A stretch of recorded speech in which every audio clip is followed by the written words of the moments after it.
Hi മകളെ, good evening. പറയുന്ന ആരും കേൾക്കുന്ന തന്നെ ഒന്ന് ഉഷാറായിട്ട് കൈവീശി കാണിച്ചില്ലാവരും. ഓക്കെ, നമുക്ക് നെക്സ്റ്റ് എക്സാം നമ്മുടെ എക്കണോമിക്സ് ആണ് അല്ലേ? ഓക്കെ, എല്ലാവരും ഫുൾ മാർക്ക് മേടിക്കണം കേട്ടോ. മേടിക്കൂലേ? കൈവീശിക്കേ. യെസ്. ഓക്കെ ഓക്കെ അപ്പൊ നമുക്ക് ക്ലാസ്സിലോട്ട് പോകുന്നതിന് മുമ്പ് നമ്മുടെ ഇന്നത്തെയും പോലെ പ്രെയർ ആണ്. Good evening. ഓക്കെ, ഞാൻ പറഞ്ഞ പോലെ എല്ലാവരും എന്ത് ചെയ്യുക, ഫ്രണ്ട്സിനൊക്കെ ലിങ്ക് ഷെയർ ചെയ്യുക. എല്ലാ കുട്ടികളോടും മാക്സിമം കയറാൻ പറയാം കേട്ടോ. യെസ്. ദിയ ഫ്രണ്ട്സിനൊക്കെ കൊടുത്തോ ലിങ്ക്? ദിയ ആദ്യം കയറി ഇരിക്കുക. ഓക്കെ ഓക്കെ അപ്പൊ നമ്മൾ ഇന്ന് ഡിസ്കസ് ചെയ്യാൻ പോണത് മൈക്രോ ഇക്കണോമിക്സ് ആണ്. മൈക്രോ ഇക്കണോമിക്സിലെ ഫസ്റ്റ് ചാപ്റ്റർ ഒരുപാട് തവണ നമ്മൾ റിവിഷൻ ചെയ്തിട്ടുള്ളതാണ്. അതുകൊണ്ട് നമുക്ക് ഫസ്റ്റ് ചാപ്റ്റർ ആയിട്ട് അവസാനം എടുക്കാം. സെക്കൻഡ് ചാപ്റ്റർ നമുക്ക് ആദ്യം എടുത്താലോ? റെഡിയാണോ? ഒന്ന് കൈവശിക്കേ. യെസ്. ഏറ്റവും കൂടുതൽ മാർക്കിന് ചോദിക്കുന്ന ഒരു ചാപ്റ്റർ ആണ് സെക്കൻഡ് ചാപ്റ്റർ അല്ലേ? നമുക്കറിയാം എക്കണോമിക്സിന്റെ ക്വസ്റ്റ്യൻ പേപ്പർ എടുക്കുകയാണെങ്കിൽ ഏറ്റവും കൂടുതൽ മാർക്ക്, എനിക്ക് തോന്നുന്നു ഒരു അറൌണ്ട് ഒരു 15 above 15 മാർക്കിൽ കൂടുതൽ എന്തായാലും ഈ ഒരു ചാപ്റ്ററിൽ നിന്ന് ഉറപ്പായിട്ടും ക്വസ്റ്റ്യൻസ് വരും.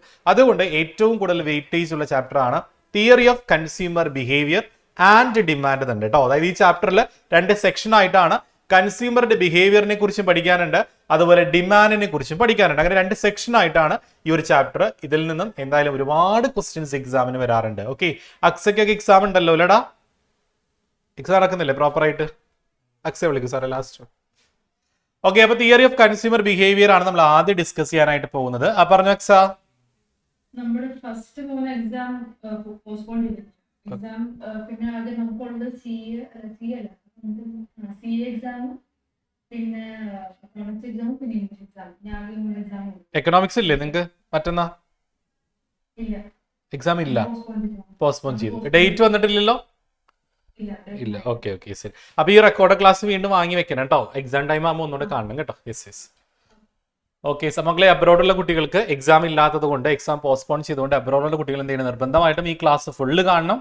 അതുകൂടാതെ എന്ത് ചെയ്യണം, റെക്കോർഡ് ക്ലാസ് വാങ്ങി കയ്യിൽ വെക്കണം കേട്ടോ. എക്സാം ടൈം ആകുമ്പോൾ ഒന്നുകൂടെ കാണണം. ഓക്കെ, അപ്പൊ എല്ലാവരും റെഡി ആണല്ലോ നമ്മുടെ സെക്കൻഡ് ചാപ്റ്ററിലോട്ട് പോകാനായിട്ട്? അപ്പൊ സെക്കൻഡ് ചാപ്റ്ററിൽ ആദ്യം നമുക്ക് പഠിക്കാനുള്ളത് യൂട്ടിലിറ്റി ആണ്. സോ നമ്മുടെ മോഡൽ എക്സാമിന് യൂട്ടിലിറ്റിയിൽ നിന്ന് ഒരു ക്വസ്റ്റ്യൻ ഷുവർ ആയിട്ട് വന്നിട്ടുണ്ടായിരുന്നു അല്ലേ? കാർഡിനൽ യൂട്ടിലിറ്റി, ഓർഡിനൽ യൂട്ടിലിറ്റി ഉണ്ടായിരുന്നില്ലേ? കൈവിശിക്കേ. യെസ്, എനിക്ക് തോന്നുന്നു ഈ അടുത്ത കാലങ്ങളിൽ അങ്ങനെ വന്നിട്ടില്ല, പക്ഷേ ഈ മോഡൽ എക്സാമിന് വന്നിട്ടുണ്ടായിരുന്നു. അപ്പൊ യൂട്ടിലിറ്റി എന്ന് പറഞ്ഞാൽ എന്താണെന്ന് പഠിച്ചു വെക്കാം മക്കളെ. What is utility? Utility means satisfying power of A commodity ആണ്. ഒരു കമ്മോഡിറ്റി ഒരു കൺസ്യൂമറിന് എത്രത്തോളം സാറ്റിസ്ഫാക്ഷൻ നൽകുന്നു, അല്ലെങ്കിൽ ഒരു കമ്മോഡിറ്റി നമ്മൾ കൺസ്യൂം ചെയ്യുമ്പോൾ, ഉപയോഗിക്കുമ്പോൾ നമുക്ക് കിട്ടുന്ന സംതൃപ്തി, സാറ്റിസ്ഫാക്ഷനെയാണ് നമ്മൾ എക്കണോമിക്സിൽ യൂട്ടിലിറ്റി എന്ന് പറയുക. ഓക്കെ ആണെങ്കിൽ ഒന്ന് കൈവശി കാണിച്ച് എല്ലാവരും. യെസ്, നമുക്കൊരു ആപ്പിൾ കഴിക്കാൻ തോന്നി, നമ്മളൊരു ആപ്പിൾ കഴിച്ചു. സോ ആപ്പിൾ കഴിച്ചപ്പോൾ നമുക്ക് കിട്ടിയ സാറ്റിസ്ഫാക്ഷനെ നമ്മൾ എക്കണോമിക്സ് ലാംഗ്വേജിൽ നമ്മൾ യൂട്ടിലിറ്റി എന്നാണ് പറയുക. അതിൽ നിന്ന് കിട്ടിയ ആ ഒരു ഇതില്ലേ, ആ ഒരു യൂണിറ്റ്, അതിന് നമ്മളെ യൂട്ടിൽസ് എന്നാണ് പറയുക. ഓക്കെ ആണോ? ഓക്കെ അല്ലേ? സെറ്റ് അല്ലേ? യെസ്. ഈ യൂട്ടിലിറ്റി മെഷർ ചെയ്യാനായിട്ട് നമുക്ക് 2 ടേംസ് ഉണ്ട്. 2 ടേംസിലാണ് നമ്മൾ യൂട്ടിലിറ്റി മെഷർ ചെയ്യുക, അളക്കുക. ഏതൊക്കെയാ? കാർഡിനൽ യൂട്ടിലിറ്റി അപ്രോച്ചും ഓർഡിനൽ യൂട്ടിലിറ്റി അപ്രോച്ചും ഉണ്ട്. ഓക്കെ അല്ലേ? ശരിക്കും 3 ഉണ്ട്. റിവീൽഡ് പ്രിഫറൻസ് അപ്രോച്ച് എന്ന് പറയുന്ന ഒരു 3ാമത്തെ ടേം ഉണ്ട്. സോ നിങ്ങൾക്ക് 2 പഠിക്കാനുള്ളൂ, cardinal utility approach and ordinal utility approach. അതുപോലെ കാർഡിനൽ യൂട്ടിലിറ്റി അപ്രോച്ച് ഇൻട്രൊഡ്യൂസ് ചെയ്ത ആരാണ്? ആൽഫ്രഡ് മാർഷൽ ആണ് കേട്ടോ. ആൽഫ്രഡ് മാർഷൽ ആണ് കാർഡിനൽ യൂട്ടിലിറ്റി അപ്രോച്ച് ഇൻട്രൊഡ്യൂസ് ചെയ്തത്. Who is a father of modern economics? എക്കണോമിക്സിന്റെ പിതാവ് ആരാ? മോഡേൺ എക്കണോമിക്സിന്റെ ഫാദർ ആരാ? ഒരാളെ വിളിച്ചറിയാം. മോഡേൺ എക്കണോമിക്സിന്റെ ഫാദർ എന്നറിയപ്പെടുന്ന വ്യക്തി ആരാണ്? അഞ്ജനല്ലേ? Aparna. Who is a father of modern economics? Adam Smith is the father of modern economics. അപ്പൊ അതൊരാളുടെ പഠിച്ചു വെക്കുക. സെക്കൻഡ് വൺ പഠിച്ചു വെക്കുക, ഫാദർ ഓഫ് മാക്രോ ഇക്കണോമിക്സ്. ഈ 2 ഫാദർ ആണ് നിങ്ങൾക്ക് ചോദിക്കാറ്.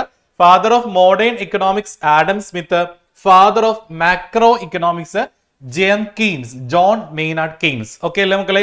സെറ്റലി മാറിപ്പോവരുത്. അപ്പൊ ഇവിടെ കാർഡിനൽ യൂട്ടിലിറ്റി അപ്രോച്ച് എന്ന് പറയുന്ന കോൺസെപ്റ്റ് ഇൻട്രൊഡ്യൂസ് ചെയ്ത ആളാരാണ്? ആൽഫ്രഡ് മാർഷൽ ആണ്. ഓക്കെ, അദ്ദേഹം പറയുന്നത് യൂട്ടിലിറ്റി നമുക്ക് നമ്പറിൽ മെഷർ ചെയ്യാം. മനസ്സിലായോ? ഒരു ആപ്പിൾ കഴിച്ചപ്പോൾ കിട്ടിയ യൂട്ടിൽസ് 8 നമ്പർ ആണ്. സെക്കൻഡ് ആപ്പിൾ കഴിച്ചപ്പോൾ നമുക്ക് 10 നമ്പേഴ്സ് കിട്ടി. അങ്ങനെ നമ്പറിലാണ് യൂട്ടിലിറ്റി അളക്കുന്നതെങ്കിൽ അതിനെയാണ് കാർഡിനൽ യൂട്ടിലിറ്റി അപ്രോച്ച് എന്ന് പറയുക. ക്ലിയർ ആണോ ബിബിൻ ബെന്നി? എല്ലാവർക്കും ഓക്കെ അല്ലേ? കാർഡിനൽ യൂട്ടിലിറ്റി അപ്രോച്ച് ക്ലിയർ അല്ലേ? യൂട്ടിലിറ്റി മെഷർ ചെയ്യുന്നത് നമ്പറിലാണെങ്കിൽ നമുക്ക് അതിനെ കാർഡിനൽ യൂട്ടിലിറ്റി അപ്രോച്ച് എന്ന് പറയാം. യൂട്ടിലിറ്റി അളക്കുന്നത് റാങ്കിലാണെങ്കിലോ, first rank, second rank, third rank, അങ്ങനെയാണെങ്കിൽ നമ്മൾ അതിനെ ഓർഡിനൽ യൂട്ടിലിറ്റി അപ്രോച്ച് എന്നാണ് പറയാ. അത് ഇൻട്രൊഡ്യൂസ് ചെയ്ത ആളാരാണ്? J.R. ഹിക്സ് ആണ്. ഓക്കെ ആണെങ്കിൽ ഒന്ന് കൈവശി കാണിച്ച്. J.R. ഹിക്സ്. പുള്ളിക്കാരൻ തന്നെയാണ് കേട്ടോ ഇൻഡിഫറൻസ് കർവിന്റെ അപ്രോച്ച് ഒക്കെ ഇൻട്രൊഡ്യൂസ് ചെയ്ത അദ്ദേഹം തന്നെയാണ്. ഓക്കെ, അപ്പൊ എല്ലാവർക്കും യൂട്ടിലിറ്റി എന്ന് പറയുന്ന കോൺസെപ്റ്റ് ക്ലിയർ ആയില്ലേ? യൂട്ടിലിറ്റി എന്ന് പറഞ്ഞാൽ എന്താ? ഒരു കമോഡിറ്റി കഴിക്കുമ്പോൾ നമുക്ക് കിട്ടുന്ന സംതൃപ്തിയാണ് യൂട്ടിലിറ്റി. അത് രണ്ട് രീതിയിൽ മെഷർ ചെയ്യാം.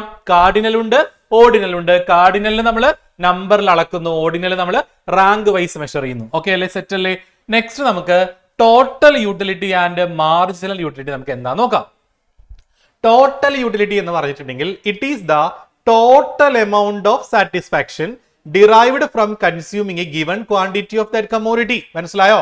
നമുക്ക് മുമ്പിൽ കുറെ ഒരു 5-6 ആപ്പിൾ ഇരിപ്പുണ്ട്. സോ നമ്മൾ ഒരു ആപ്പിൾ കഴിച്ചു, സെക്കൻഡ് ആപ്പിൾ കഴിച്ചു, ഒരു തേർഡ് ആപ്പിൾ കഴിച്ചു അല്ലേ? ദെൻ 3 ആപ്പിളും കൂടി കഴിച്ചപ്പോൾ നമുക്ക് കിട്ടിയ മൊത്തം സാറ്റിസ്ഫാക്ഷൻ ആണ് ടോട്ടൽ യൂട്ടിലിറ്റി. ക്ലിയർ ആയോ ആയിഷേ? ക്ലിയർ ആയോ? നമുക്ക് തന്നിട്ടുള്ള ആ ക്വാണ്ടിറ്റി മൊത്തമായിട്ട് നമുക്ക് കഴിക്കുമ്പോൾ കിട്ടുന്ന മൊത്തം സാറ്റിസ്ഫാക്ഷൻ ആണ് ടോട്ടൽ യൂട്ടിലിറ്റി. ക്ലിയർ ആയോ ഗോകുൽ ഗിരീഷേ? ക്ലിയർ? എല്ലാവർക്കും ഓക്കെ അല്ലേ? ടോട്ടൽ യൂട്ടിലിറ്റി ക്ലിയർ ആയില്ലേ? Yes. Next one is marginal utility. Marginal utility എന്ന് പറഞ്ഞാൽ ഓരോ ആപ്പിൾ കഴിക്കുമ്പോഴും ഓരോന്നിൽ നിന്ന് കിട്ടുന്ന സാറ്റിസ്ഫാക്ഷൻ ആണ് മാർജിനൽ യൂട്ടിലിറ്റി. സെറ്റ് ആണോ? ഓരോന്നിൽ നിന്ന് കിട്ടുന്ന സാറ്റിസ്ഫാക്ഷൻ മാർജിനൽ യൂട്ടിലിറ്റി, മൊത്തം കിട്ടുന്ന സാറ്റിസ്ഫാക്ഷൻ ടോട്ടൽ യൂട്ടിലിറ്റി. ക്ലിയർ അല്ലേ മക്കളെ? സെറ്റ് അല്ലേ? ഒന്ന് എനർജറ്റിക് ആയിട്ട് കൈശി കാണിച്ച് എല്ലാവരും. ആയിഷേ? ആ ഓക്കെ ശരി ആയിഷ. ഓക്കെ, അടുത്ത നമുക്കൊരു ടേബിൾ കാണിച്ചു തരാം. യെസ്, ടേബിൾ ഇതാണ്. നമ്മളിപ്പോൾ ആപ്പിൾ കഴിക്കാൻ കേട്ടോ. ഒന്നാമത്തെ ആപ്പിൾ കഴിച്ചപ്പോൾ എന്താണ്? മാർജിനൽ യൂട്ടിലിറ്റി ഒന്നും കൊടുത്തിട്ടില്ല അവിടെ കേട്ടോ. സെക്കൻഡ് ആപ്പിൾ കഴിച്ചപ്പോൾ 15 ആണ്. തേർഡ് ആപ്പിൾ കഴിച്ചപ്പോൾ 10 കിട്ടി. ഫോർത്ത് ആപ്പിൾ നെഗറ്റീവ് കിട്ടി അല്ലേ? അപ്പൊ ഇങ്ങനെ ഓരോ ആപ്പിൾ കഴിക്കുമ്പോഴും നമുക്ക് സംതൃപ്തി ഇങ്ങനെ കുറഞ്ഞു വരികയാണ് അല്ലേ? ശരിക്കും അങ്ങനെ തന്നെയല്ലേ? നിങ്ങളിപ്പോൾ ആപ്പിൾ കഴിക്കുകയാണെങ്കിൽ ആദ്യം കഴിച്ച പോലെ ആദ്യം കിട്ടിയ ആ ഒരു സാറ്റിസ്ഫാക്ഷൻ ആയിരിക്കില്ലല്ലോ രണ്ടാമത് കഴിക്കുമ്പോൾ. ഏതൊരു വസ്തു അങ്ങനെ തന്നെയാണ്. നമ്മൾ ചായ കുടിച്ചാലും അല്ലെങ്കിൽ വേറെ എന്തെങ്കിലും സിപ്പപ്പ് കഴിച്ചാലും അല്ലെങ്കിൽ വല്ല കുഴിമന്തി എന്ത് കഴിച്ചാലും കഴിക്കും തോറും സാറ്റിസ്ഫാക്ഷൻ കുറഞ്ഞു വരും. ശരിയല്ലേ ഗോകുലേ? സെറ്റല്ലേ? ആ, കുറഞ്ഞു വരും. അത് എല്ലാ സാധനങ്ങളും അങ്ങനെ തന്നെയാണ് അല്ലേ? അപ്പൊ മാർജിനൽ യൂട്ടിലിറ്റി എപ്പോഴും കുറഞ്ഞു വരുള്ളൂ. ഇത് കൂട്ടി കിട്ടുന്നതാണ് ടോട്ടൽ യൂട്ടിലിറ്റി. അതിന്റെ ഫിഗർ ചിലപ്പോൾ ഒരൊറ്റ ഇതിൽ വരയ്ക്കാൻ പറയും കേട്ടോ. ഒരൊറ്റ ഡയഗ്രത്തിൽ വരയ്ക്കാനായിട്ട് പറയും. സോ നിങ്ങൾ ഇങ്ങനെയാണ് വരയ്ക്കേണ്ടത്. X axis, then Y axis. Total utility എന്ത് ചെയ്യുക? ഇതിങ്ങനെ വരയ്ക്കുക. Total utility.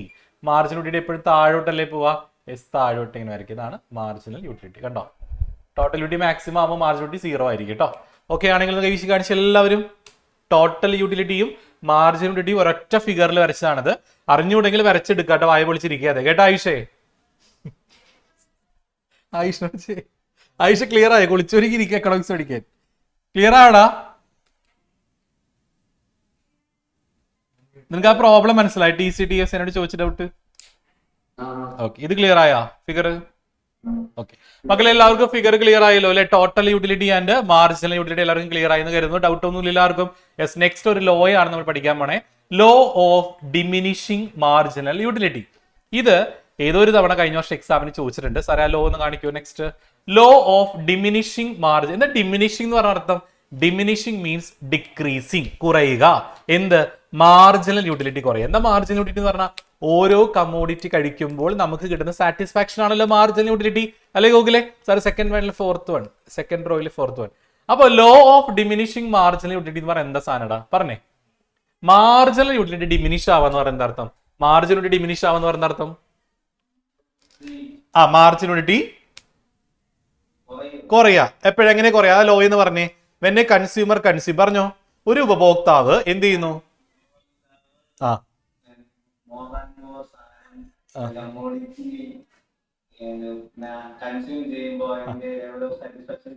കുറഞ്ഞു വരും. ഓക്കെ, അത് സെയിം കമോഡിറ്റി എന്ന് പറയണം. ഇപ്പൊ നമുക്ക് ചായ കുടിച്ചിട്ട് കാപ്പി കുടിച്ചാൽ നമുക്ക് സാറ്റിസ്ഫാക്ഷൻ കുറയോ? ആപ്പിൾ കഴിച്ച് ഓറഞ്ച് കഴിച്ചാലോ?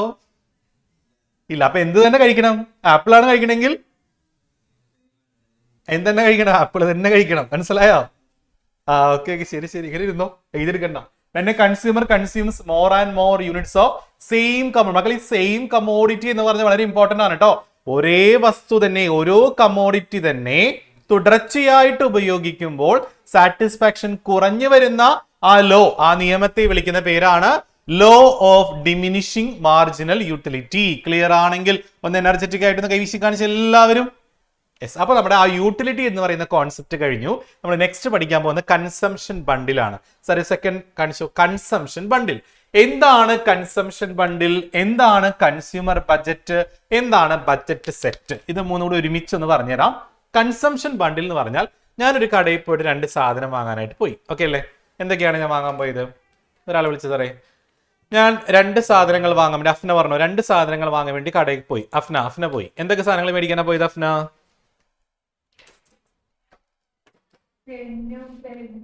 ആ ഓക്കെ, ചെറിയ സാധനം കിട്ടിയല്ലോ അല്ലേ, പെന്നും പെൻസിലും അല്ലേ. Yes, okay. എത്ര പേന മേടിച്ചടാ? 10 പേന മേടിച്ചു. എന്തിനാ ഇത്ര? ഓക്കെ, 20 കിടക്കട്ടെ. യെസ് മക്കളെ, മനസ്സിലായോ? ഒരു കൺസ്യൂമറിന് വാങ്ങാൻ കഴിയുന്ന 2 സാധനങ്ങളുടെ അളവിനെയാണ് കൺസംഷൻ ബണ്ടിൽ എന്ന് പറയാം. ക്ലിയർ ആണെങ്കിൽ ഈശി കാണിച്ച്, ഒരു കൺസ്യൂമർ കടയിൽ പോയിട്ട് 2 സാധനങ്ങൾ മേടിച്ചു, എങ്ങനെയൊക്കെ വാങ്ങാം, that is consumption bundle. Okay ആണോടാ? സെറ്റിൽ എല്ലാവരും ഈശി കാണിച്ച്. അപ്പൊ എന്താ കൺസ്യൂമർ ബഡ്ജറ്റ് അഫ്ന? ഈ പെന്നും പെൻസിലും വാങ്ങാൻ വേണ്ടി എത്ര രൂപ കൊണ്ട് കടയിൽ പോയത് മോളെ? എത്ര രൂപ കൊണ്ട് പോയേ?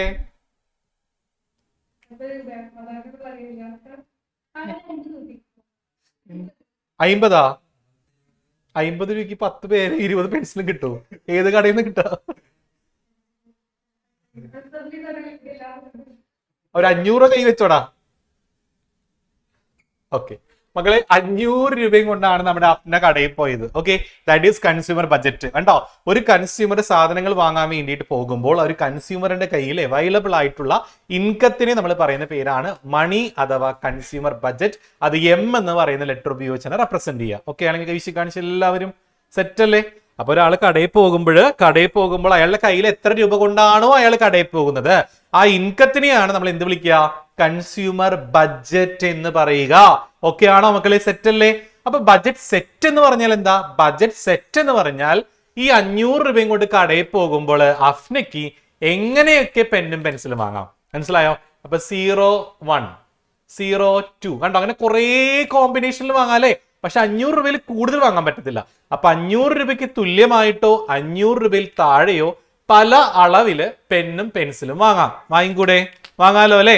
യെസ്, അതിനെയാണ്, ആ ബണ്ടിലിന്, ആ ഒരു സെറ്റിനെയാണ് ബഡ്ജറ്റ് സെറ്റ് എന്ന് പറയുക. ഓക്കെ ആണോ മക്കളെ? സെറ്റ് ആണോ? എല്ലാവർക്കും ഓക്കെ ആണ്? സിദ്ധാർത്ഥ ക്ലിയർ അല്ലേ?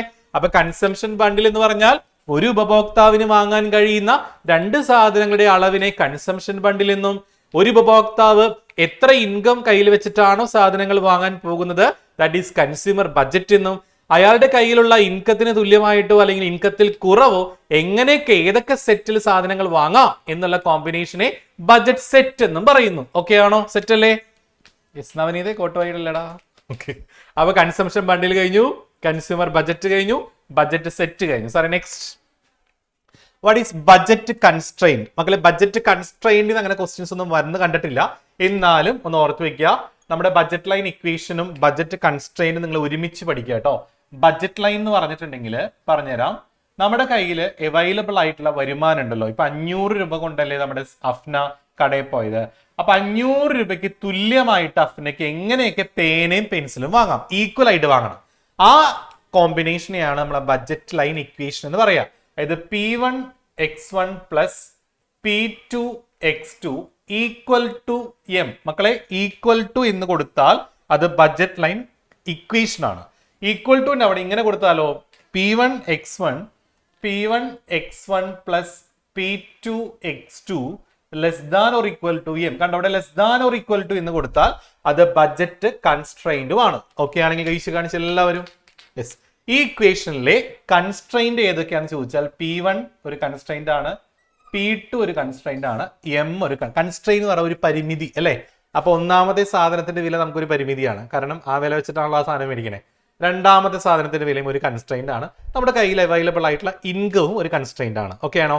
അപ്പോൾ ഈ ഇക്വേഷനിലെ കൺസ്ട്രെയിൻഡുകൾ ഏതൊക്കെയാണെന്ന് തിരിച്ച് എടുത്ത് എഴുതാൻ പറഞ്ഞാൽ P1, P2 and M. Okay ആണെങ്കിൽ കൈവിശി കാണിച്ച എല്ലാവരും P1x1 plus P2x2 less than or equal to M. സാറേ next, budget line equation already ഞാൻ പറഞ്ഞതാണ്. ബഡ്ജറ്റ് ലൈൻ ഇക്വേഷൻ പറഞ്ഞതാണ്. എന്താണ്? P1x1 plus P2x2 equal to M. എന്താണ് budget line? What is budget line? എന്താണ് ബഡ്ജറ്റ് ലൈൻ എന്ന് പറഞ്ഞാൽ നിങ്ങൾ എഴുതേണ്ടത് ഇതാണ്.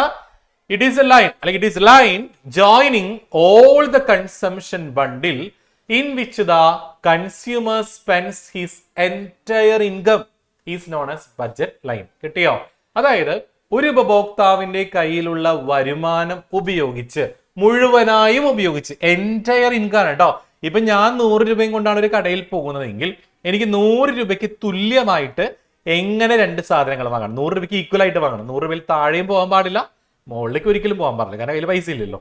സോ 100 രൂപയ്ക്ക് തുല്യമായിട്ട് എനിക്ക് എങ്ങനെയൊക്കെ ഗുഡ്സ് വാങ്ങാം, അവയെ തമ്മിൽ ജോയിൻ ചെയ്ത് വരയ്ക്കുന്ന ലൈനാണ് ബഡ്ജറ്റ് ലൈൻ. ഓക്കെ ആണെങ്കിൽ കൈവശം കാണിച്ച് ബഡ്ജറ്റ് ലൈൻ സെറ്റ് ആണെങ്കിൽ, അപ്പൊ ബഡ്ജറ്റ് ലൈൻ എന്ന് പറഞ്ഞാൽ എന്താണ്? It is a line joining all the consumption bundle in which the consumer spends his entire income.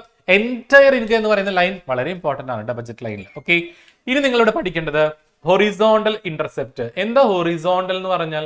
Horizontal line എന്ന് പറഞ്ഞാൽ ഏത് ലൈനാ മക്കളെ? ഹൊറിസോണ്ടൽ ലൈൻ എന്ന് പറഞ്ഞാൽ ഇങ്ങനെയുള്ള ലൈനാണോ ഇങ്ങനെയുള്ള ലൈനാണോ ഹൊറിസോണ്ടൽ എന്ന് പറഞ്ഞാൽ? ഒരാളെ വിളിച്ചത് അറിയേ ഹൊറിസോണ്ടൽ. പറഞ്ഞ മോനെ അഭിജിത്തെ, ഹൊറിസോണ്ടൽ ലൈൻ ഇതാണോ ഇങ്ങനെയാണോടാ? താഴേക്ക് എന്ന് പറഞ്ഞ എങ്ങനെ?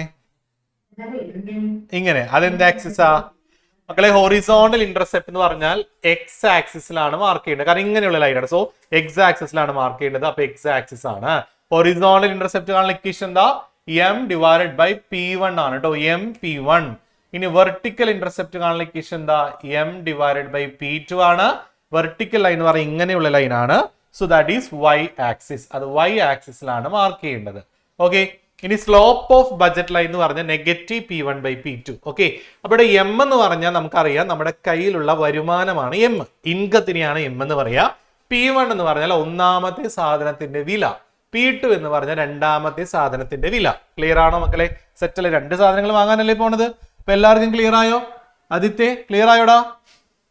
ഓക്കെ ഓക്കെ, അവിടെ ഹൊറിസോണ്ടൽ പഠിച്ചു, വെർട്ടിക്കൽ പഠിച്ചു, അതുപോലെ തന്നെ സ്ലോപ്പ് പഠിച്ചു. യെസ്, നമുക്ക് നെക്സ്റ്റ് ടോപ്പിക്കിലോട്ട് പോകാം. സാർ ഒന്ന് മ്യൂട്ട് ചെയ്യും. ഞാൻ 2 slide അയച്ചിരുന്നില്ലേ?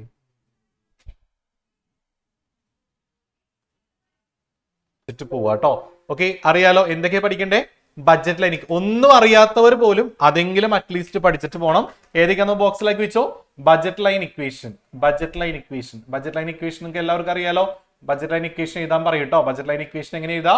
P1 x1 plus P2 x2 equal to M. മക്കളെ പഠിച്ചിട്ട് പോവാ, very very important. Okay, next നിങ്ങൾ നോക്കേണ്ട ടോപ്പിക് എന്ന് പറഞ്ഞാൽ ഹൊറിസോൺ. മക്കളെ ബഡ്ജറ്റ് ലൈൻ വരയ്ക്കാൻ പറഞ്ഞാൽ ഹൊറിസോണ്ടലും വെർട്ടിക്കലും കണ്ടുപിടിക്കണം, എന്നിട്ടേ ബഡ്ജറ്റ് ലൈൻ വരയ്ക്കാൻ പറ്റത്തുള്ളൂ. സോ ഹൊറിസോണ്ടൽ ഇന്റർസെപ്റ്റ് കാണുന്ന ഇക്വേഷൻ എന്താ?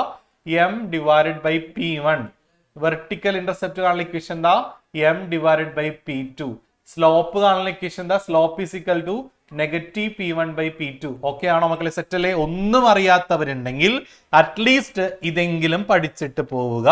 ഇത് കിട്ടിയാൽ സിമ്പിൾ ആയിട്ട് ബഡ്ജറ്റ് ലൈൻ വരയ്ക്കാം. ഓക്കെ അല്ലേ? സെറ്റല്ലേ? റെഡി അല്ലേ? എല്ലാവരും ഒരു ക്വസ്റ്റ്യൻ ചെയ്യാൻ റെഡി അല്ലേ? ക്വസ്റ്റിനോട്ട് പോവാം. അതിന് മുമ്പത്തെ സ്ലൈഡ്. യെസ്, അപ്പൊ ക്വസ്റ്റ്യൻ കാണിച്ചു തരാം, നിങ്ങൾ ക്വസ്റ്റ്യൻ കോപ്പി ചെയ്യാൻ തന്നെ. അത് നൈസ്. ഓക്കെ, ഒരു ക്വസ്റ്റ്യൻ കാണിച്ചു തരാം, എങ്ങനെ വർക്ക്ഔട്ട് ചെയ്യാൻ നോക്കാം. നോക്കിക്കോളൂ. A consumer wants to consume 2 goods. ഒരു കൺസ്യൂമറിന് 2 സാധനങ്ങൾ വാങ്ങണം അല്ലേ? The price of 2 goods are ₹10 and ₹20 respectively. എനിക്ക് തോന്നുന്നത് ഈ ഒരു ക്വസ്റ്റ്യൻ നിങ്ങൾ മോഡൽ എക്സാമിന് നിങ്ങൾ കണ്ടിട്ടുണ്ടോ നിങ്ങളുടെ ക്വസ്റ്റ്യൻ പേപ്പറിൽ?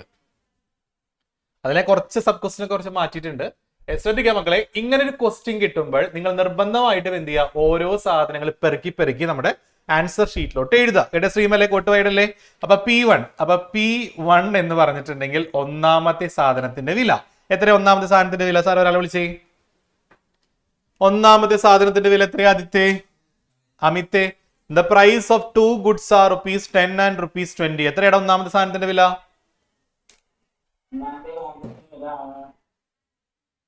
അവിടെ കോട്ടുമായിട്ട് ഇരുന്നു, തലമാന്തിക്കൊക്കെ ഇരുന്നു അവിടെ. P1 എത്രയാ? P2 എമ്മോ ഇൻകം എത്രയാ നമ്മുടെ കയ്യില്? 100. യെസ് മക്കളെ, ഓരോ സാധനങ്ങളും പെറുക്കി പെറുക്കി നമ്മുടെ ആൻസർ ഷീറ്റിലോട്ട് എഴുതുക കേട്ടോ. വളരെ വൃത്തിയായിട്ട് റെപ്രസെന്റ് ചെയ്യുക കേട്ടോ. വളരെ വൃത്തിയായിട്ട് പ്രസന്റ് ചെയ്യാൻ നിങ്ങൾ ശ്രദ്ധിക്കുക. ആൻസർ ഷീറ്റിൽ നല്ല രസമായിട്ട് കാണണം. പേപ്പർ നോക്കുന്നവർക്ക് നല്ലൊരു പെർഫെക്റ്റ് ആയിട്ട് തോന്നണം ആൻസർ ഷീറ്റ് കേട്ടോ. ഫുൾ മാർക്ക് ഇടാൻ തോന്നണം. അപ്പൊ അതുകൊണ്ട് നിങ്ങൾ എന്ത് ചെയ്യുക? മാർക്കിനനുസരിച്ച് എഴുതുക. 5 മാർക്കിന്റെ ക്വസ്റ്റ്യൻ ഒക്കെ 2 ലൈൻ എഴുതി വെക്കാതെ എന്ത് ചെയ്യുക? അതിനനുസരിച്ച് എലാബറേറ്റ് ചെയ്യുക. ഡയഗ്രാം ചോദിച്ചിട്ടില്ലെങ്കിലും ഡയഗ്രാം വരയ്ക്കാൻ എവിടെയെങ്കിലും സ്കോപ്പ് ഉണ്ടെങ്കിൽ നിർബന്ധമായിട്ട് വരയ്ക്കണം കേട്ടോ. ഓക്കെ അല്ലേ? കൈവിശിക്കേ. ഓക്കെ, അപ്പൊ P1 10 ആണ്, P2 20 ആണ്, M 100 ആണ്. Question number 1, write down the equation of budget line. അപ്പൊ ഇക്വേഷൻ പറഞ്ഞേ. അപ്പൊ ഒന്നാമത്തെ ക്വസ്റ്റിന്റെ ആൻസർ ഞാൻ എഴുതാൻ പോവാണേ. ഒന്നാമത്തെ ക്വസ്റ്റിന്റെ ആൻസർ സാർ ഒരാൾ വിളിച്ചേ. ബഡ്ജറ്റ് ലൈൻ ഇക്വേഷൻ ആരോട് ചോദിക്കാം? ബഡ്ജറ്റ് ലൈൻ ഇക്വേഷൻ ഷ്യാമിലെ ബഡ്ജറ്റ് ലൈൻ ഇക്വേഷൻ വേഗം പറഞ്ഞടാ. ഇപ്പൊ പറഞ്ഞല്ലേ?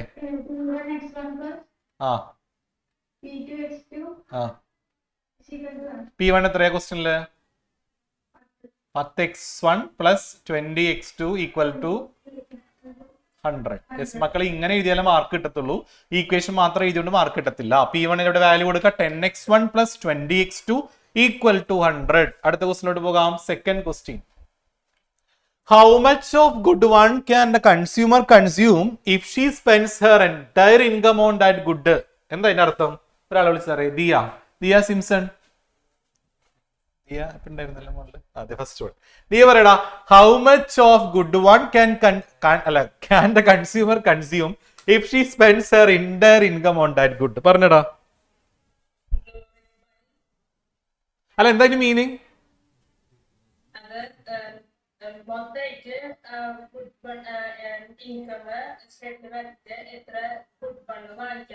ആ 100 രൂപയാണ് അയാളുടെ കയ്യിലുള്ളത് അല്ലെ. ഈ 100 രൂപ മുഴുവനായിട്ട് എന്തിനു വേണ്ടി ഉപയോഗിച്ചാൽ? ഗുഡ് വാങ്ങാൻ വേണ്ടി ഉപയോഗിച്ചാൽ. കണ്ടോ, 100 രൂപ മുഴുവനായിട്ട് നമ്മൾ ഗുഡ് വാങ്ങാൻ ഉപയോഗിച്ചാൽ എത്ര അളവിൽ ഗുഡ് വാങ്ങാൻ പറ്റും? എത്ര അളവിൽ വാങ്ങാൻ പറ്റും? 100/10. എത്ര എണ്ണം വാങ്ങാൻ പറ്റും? 10 യൂണിറ്റ്. മക്കളെ ക്ലിയർ ആയോ? ഈ 100 രൂപ കൊണ്ട് നമുക്ക് 10 രൂപയുടെ എത്ര സാധനം വാങ്ങാം? 10 എണ്ണം വാങ്ങിക്കൂടെ? അതാണ് ഉദ്ദേശിക്കുന്നത്. 100 രൂപ കൊണ്ട് നമ്മൾ കടയിൽ പോയിട്ടുണ്ടെങ്കിൽ ഓക്കെ, ആ 100 രൂപയ്ക്ക് മുഴുവനായിട്ട് നമ്മൾ ഗുഡ് 1 വാങ്ങിയാൽ എത്ര അളവിൽ വാങ്ങാൻ പറ്റും? 10 യൂണിറ്റ്. ക്ലിയർ ആണെങ്കിൽ കൈവശി കാണിച്ച എല്ലാവരും സബിനവേ. ഓക്കെ, ഇനി നമ്മുടെ 3 ക്വസ്റ്റ്യൻ എന്താ? ഡ്രോ ദ ബഡ്ജറ്റ് ലൈൻ ആണ്. മക്കളെ, ബഡ്ജറ്റ് ലൈൻ വരയ്ക്കാൻ പറഞ്ഞാൽ നമുക്ക് എന്ത് ചെയ്യാൻ പറ്റില്ല? യെസ്, നമുക്ക് എവിടുന്നോ നമുക്ക് ബഡ്ജറ്റ് ലൈൻ വരയ്ക്കാൻ പറ്റത്തില്ല. നമ്മൾ ആദ്യം ഹൊറിസോണ്ടലും വെർട്ടിക്കലും കണ്ടുപിടിക്കണം. ഓക്കെ അല്ലേ? ഹൊറിസോണ്ടലും വെർട്ടിക്കലും കണ്ടുപിടിച്ചാലേ ബഡ്ജറ്റ് ലൈൻ വരയ്ക്കാൻ പറ്റത്തുള്ളൂ കേട്ടോ. ഇവിടെ ബഡ്ജറ്റ് ലൈൻ വരയ്ക്കാൻ വാ വിളിച്ചിരുന്നുണ്ടെങ്കിൽ കിട്ടത്തില്ല. ഹൊറിസോണ്ടലും വെർട്ടിക്കലും ആദ്യം കണ്ടുപിടിക്കണം. ഓക്കെ, എങ്ങനെ ഹൊറിസോണ്ടൽ കാണാം? ഒരാൾ വിളിച്ച സാറേ, ഹൊറിസോണ്ടൽ ഇന്റർസെപ്റ്റ് ആണ് ഇക്വേഷൻ പറഞ്ഞ ബാദുഷാ മോനെ. അപ്പൊ പറഞ്ഞ എം എത്രയാ? 100/10 എത്രയാ? ഇനി വെർട്ടിക്കൽ ഇന്റർസെപ്റ്റ് ആണ് ഇക്വേഷൻ പറഞ്ഞേ. നീ ഇതിലവിടെ ചെയ്തോണ്ടിരിക്കണേ? ഒരു കൈ എവിടെ? നിന്റെ ഒരു കൈ ഫോണിലാണല്ലോ. ആ കൈ എടുത്ത് വെച്ചേ. ആ പറഞ്ഞോ. 100/10 എത്രയാ? 100/20. ഇത് തന്നെയാണ് പറഞ്ഞത്. 5. എന്താ നോക്കിക്കേ, 2 ആക്സിസ് വരച്ചു. എക്സ് ആക്സിസ് ഏത് ആക്സിസ് ഹൊറിസോണ്ടൽ മാർക്ക് ചെയ്യാ? എക്സ് ആക്സിസ് ആണ് ഹൊറിസോണ്ടൽ. 10 മാർക്ക് ചെയ്യാം കേട്ടോ. നിങ്ങൾ 2, 4, 6, 8 എന്ന് വേണമെങ്കിൽ കൊടുക്കാം. 2, 4, 6, 8, 10. ഇവിടെ നമുക്ക് 5 അല്ലേ? 1, 2, 3, 4, 5 കൊടുക്കാം അല്ലെ? 1, 2, 3, 4, 5. ഇപ്പൊ ഹൊറിസോണ്ടലിൽ 10 മാർക്ക് ചെയ്യുക, വെർട്ടിക്കൽ 5 മാർക്ക് ചെയ്യുക. സോ ഇങ്ങനെ ലൈൻ വരയ്ക്കുക. This is budget line. Okay, അപ്പൊ എല്ലാവർക്കും ബഡ്ജറ്റ് ലൈൻ ക്ലിയർ ആണെങ്കിൽ കൈവിഷി കാണിച്ച എല്ലാവരും ഹൊറിസോണ്ടൽ വർക്ക്ഔട്ട് ചെയ്യുക. 10 ആണ്. സോ എക്സ് ആക്സിസിൽ 10. ഇങ്ങനെ എഴുതിയാൽ മാത്രം പോരാ മക്കളെ, വൃത്തിയായി പ്രസന്റ് ചെയ്യുക. So X axis represent good 1 and Y axis represent good 2. Okay അല്ലേ? ഇതൊക്കെ എഴുതണം കേട്ടോ. ഇതൊന്നും എഴുതാൻ വിട്ടു പോവരുത് കേട്ടല്ലോ. എല്ലാവർക്കും ഓക്കെ അല്ലേ? അപ്പൊ വൈ ആക്സിസിൽ എന്ത് കൊടുക്കുക? ഗുഡ് 2 എന്ന് കൊടുക്കുക. സെറ്റ് അല്ലേ മക്കളെ? ക്ലിയർ അല്ലേ? എല്ലാവർക്കും സെറ്റ് ആണെങ്കിൽ എനർജറ്റിക് ആയിട്ട് കൈവശി കാണിച്ച് കൃഷ്ണപ്രിയ ഓക്കെ അല്ലടാ അവിടെ? അറൂർ കൃഷ്ണപ്രിയ അല്ല, ഇത് അബ്രോഡുള്ള കൃഷ്ണപ്രിയ. ഓക്കെ, അപ്പൊ എല്ലാവർക്കും ക്ലിയർ ആയെന്ന് വിചാരിക്കുന്നു. അപ്പൊ എക്സ് ആക്സിസും വൈ ആക്സിസും നമ്മൾ പറഞ്ഞു, അത് മാർക്ക് ചെയ്തു. അപ്പൊ ഗുഡ് 1ഉം ഗുഡ് 2 ആയി ബഡ്ജറ്റ് ലൈൻ വരച്ചു. അപ്പൊ എല്ലാവർക്കും ഇത് 5 മാർക്കിന് വന്നാൽ അല്ലെങ്കിൽ 3 മാർക്കിന് 4 മാർക്കിന് വന്നാൽ ഫുൾ മാർക്ക് കിട്ടട്ടെ. ഓക്കെ, നെക്സ്റ്റ് ടോപ്പിക്കിലോട്ട് പോകാം. ഇനി നമുക്ക് ചിലപ്പോൾ ഈ ക്വസ്റ്റ്യനിൽ പറയും ഇൻകം ഇപ്പൊ 100 രൂപയല്ലേ ഇരുന്നത്, നമ്മൾ 100 വെച്ചല്ലേ ചെയ്തത്. അപ്പൊ ഇൻകം ചിലപ്പോൾ കൂടി എന്നൊക്കെ പറയും. ഇൻകം കൂടിയാൽ ബഡ്ജറ്റ് ലൈൻ എന്ത് സംഭവിക്കും എന്നൊക്കെ ചിലപ്പോൾ ചോദിക്കാം. അപ്പൊ ഇൻകം കൂടി എന്താ സംഭവിക്കുക? ബഡ്ജറ്റ് ലൈൻ റൈറ്റിലോട്ട് ഷിഫ്റ്റ് ചെയ്യും കേട്ടോ. If income increases price remain constant. കണ്ടോ, ഇൻകം കൂടുകയും പ്രൈസിന് മാറ്റമില്ലാതെ തുടർന്നാൽ പുതിയ ബഡ്ജറ്റ് ലൈൻ എന്താവും? റൈറ്റിലോട്ട് പാരലൽ ആയിട്ട് ഷിഫ്റ്റ് ചെയ്യും. ഓക്കെ അല്ലെങ്കിൽ ചോദിച്ചു കാണിച്ച് മക്കളെ, ഈ പാരലൽ ഷിഫ്റ്റ് ചെയ്യാന്നൊക്കെ പറഞ്ഞ ചിലപ്പോൾ ഓർമ്മ കിട്ടത്തില്ല നിങ്ങളുടെ മനസ്സിൽ. ചിലപ്പോൾ ആ സമയത്ത് അതൊക്കെ മറന്നു പോകും. അപ്പൊ എന്തെന്ന് എഴുതിയാൽ മതി? ഇൻകം കൂടാണെങ്കിൽ പ്രൈസ് ബഡ്ജറ്റ് ലൈൻ ഇൻക്രീസസ് എഴുതിയാൽ മതി കേട്ടോ. ഓക്കെ ആണോ? കൈശിക്ക് ബഡ്ജറ്റ് ലൈൻ ഇൻക്രീസസ് എഴുതിയാൽ മതി കേട്ടോ. 2 അക്സമാരും. ഓക്കെ, അപ്പൊ എല്ലാവർക്കും ക്ലിയർ ആയല്ലോ. അപ്പൊ ഇൻകം കൂടിയാൽ ബഡ്ജറ്റ് ലൈൻ എന്താവും? ഇൻക്രീസസ്. ഇൻകം കുറഞ്ഞാലോ? Budget line decreases. ഓക്കെ ആണോ മക്കളെ? പഠിച്ചു വെച്ചോ. ഇൻകം കൂടിയാൽ അപ്പൊ നിങ്ങൾ പഴയ ബഡ്ജറ്റ് ലൈൻ വരച്ചിട്ട് വേണം അതിൽ പുതിയ ബഡ്ജറ്റ് ലൈൻ വരയ്ക്കാൻ കേട്ടോ. പഴയ ബഡ്ജറ്റ് ലൈൻ വരയ്ക്കണം, എന്നിട്ട് വേണം പുതിയത് വരയ്ക്കാൻ. ഓക്കെ അല്ലേ? എന്നാലേ നമുക്ക് ആ ചേഞ്ച് മനസ്സിലാവത്തുള്ളൂ മക്കളെ. സോ അതുകൊണ്ട് എപ്പോഴും ഇൻകം കൂടിയാൽ പുതിയ ബഡ്ജറ്റ് ലൈൻ വരയ്ക്കാൻ പറഞ്ഞാൽ പുതിയത് മാത്രം വരച്ചാൽ മതിയോ? പുതിയത് മാത്രം വരച്ചാൽ മതിയോ? പോരാ, പഴയത് വരച്ചിട്ട് അതിൽ പുതിയത് വരയ്ക്കണം കേട്ടോ. ആയിഷേ ക്ലിയർ? ആയിഷ വിളിച്ചിരിക്കണേ, മനസ്സിലാവുന്നുണ്ടോ വല്ലതും? ആ, ഇനി ഇൻകം കുറഞ്ഞാലോ ബഡ്ജറ്റ് ലൈൻ താഴോട്ട് പോകും. ഞാൻ അടുത്ത ലൈൻ കാണിച്ചു. ഇനി നമുക്ക് ഇൻകത്തിന്റെ കേസാണ് ഞാനിപ്പോ പറഞ്ഞത് അല്ലേ? ഇൻകത്തിന്റെ കേസാണ് ഞാൻ പറഞ്ഞത്. ഇനി പ്രൈസ് ഓഫ് ഗുഡ് വണ്ണോ സാർ അടുത്ത് കാണിച്ചു. പ്രൈസ് ഓഫ് ഗുഡ് വൺ, അതായത് സാധനത്തിന്റെ വില, ഒന്നാമത്തെ സാധനത്തിന്റെ വില കൂടി. അപ്പൊ എങ്ങനെയായിരിക്കും സംഭവിക്കുക? ഇങ്ങനെയായിരിക്കും ബഡ്ജറ്റ് ലൈൻ വരാം. ഇനി രണ്ടാമത്തെ സാധനത്തിന്റെ വില കൂടിയാലോ? ഇങ്ങനെ വരും കേട്ടോ, ഒന്ന് ഓർത്ത് വെച്ചേക്കണേ. ഇനി ഒന്നാമത്തെ സാധനത്തിന്റെ വില കുറഞ്ഞാൽ എങ്ങനെയായിരിക്കും? ഇങ്ങനെയായിരിക്കും വരിക. രണ്ടാമത്തെ സാധനത്തിന്റെ വില കുറഞ്ഞാൽ ഇങ്ങനെ വരും കേട്ടോ. യെസ്, ഒന്ന് ആ ഫിഗർ ഓർത്ത് വെച്ചാൽ മതി. നിങ്ങൾക്ക് ഫിഗർ വരച്ച് ഇങ്ങനെ ഈ ഒരു ഷേപ്പിലൊക്കെ കിട്ടുക കേട്ടോ, ഇത് ഓർത്ത് വെക്കണേ. അപ്പൊ എല്ലാവർക്കും ബഡ്ജറ്റ് ലൈൻ്റെ ടോപ്പിക് ക്ലിയർ ആയോ? ഇതിന്റെ എസ്സേ പ്രോബ്ലം ഞാൻ ലാസ്റ്റ് കാണിച്ചു തരാം കേട്ടോ, ഇങ്ങനെ ചെയ്യാന്ന് പറഞ്ഞു തരാം. അപ്പൊ ഇപ്പൊ നമുക്ക് നെക്സ്റ്റ് ടോപ്പിക്കിലോട്ട് പോയാൽ എല്ലാവരും റെഡി ആണോ? കൈവീശിക്ക്. യെസ്, എല്ലാവരും ഫ്രണ്ട്സിനൊക്കെ ഷെയർ ചെയ്തല്ലോ അല്ലെ? ലിങ്ക് ഷെയർ ചെയ്തതിൽ ഇത്രയും പേര് ഷെയർ ചെയ്യാം. സാർ ആർക്കും ഡൗട്ട് ഉണ്ട്? നീരജിന് എന്തോ ഡൗട്ട് ഉണ്ട്? നമ്മുടെ ഇവനില്ലേ, നിരഞ്ജനില്ലേ? ആ നീരജ് എന്താ മോനെ?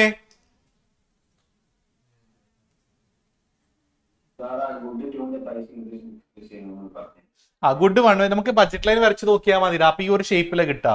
ഇത് കാണാതെ പഠിക്കണ്ട കേട്ടോ. ബഡ്ജറ്റ് ലൈൻ വരയ്ക്കാൻ അറിയില്ലേ? ഹൊറിസോണ്ടലും വെർട്ടിക്കലും വെച്ച് വരയ്ക്കാൻ അറിയില്ലേ? അപ്പോ ഗുഡ് വണ്ണ് ഇപ്പൊ 2 രൂപയായിരുന്നു ഇടാ. ഗുഡ് വണ്ണ് P1 2 രൂപയായിരുന്നു. ഇപ്പൊ P1 ഇപ്പൊ 4 രൂപ. അപ്പൊ അത് വെച്ചിട്ട് ഹൊറിസോണ്ടലും വെർട്ടിക്കലും വരച്ചാൽ മതി ഇടാ. ഈ ഷേപ്പ് കാണാതെ പഠിക്കണ്ട കേട്ടോ. ഓക്കെ അല്ലേ? നിരഞ്ജന് റേഞ്ച് ഇല്ല, അവിടെ റേഞ്ച് ഇല്ലാത്തവന്. നിരഞ്ജൻ ക്ലിയർ അല്ലേ? സ്റ്റാർട്ട് ചെയ്തോണ്ടായോ Niranjan?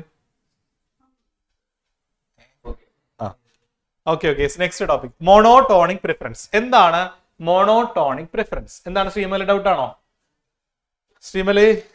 Monotonic preference, what is monotonic preference? Sreemala എന്താ ഡൗട്ട്? സാറെ വിളിക്കൂ. മോണോടോണിക് പ്രിഫറൻസ് ശ്രീമല ചോദിച്ച ഡൗട്ട് ചോദിച്ചോ.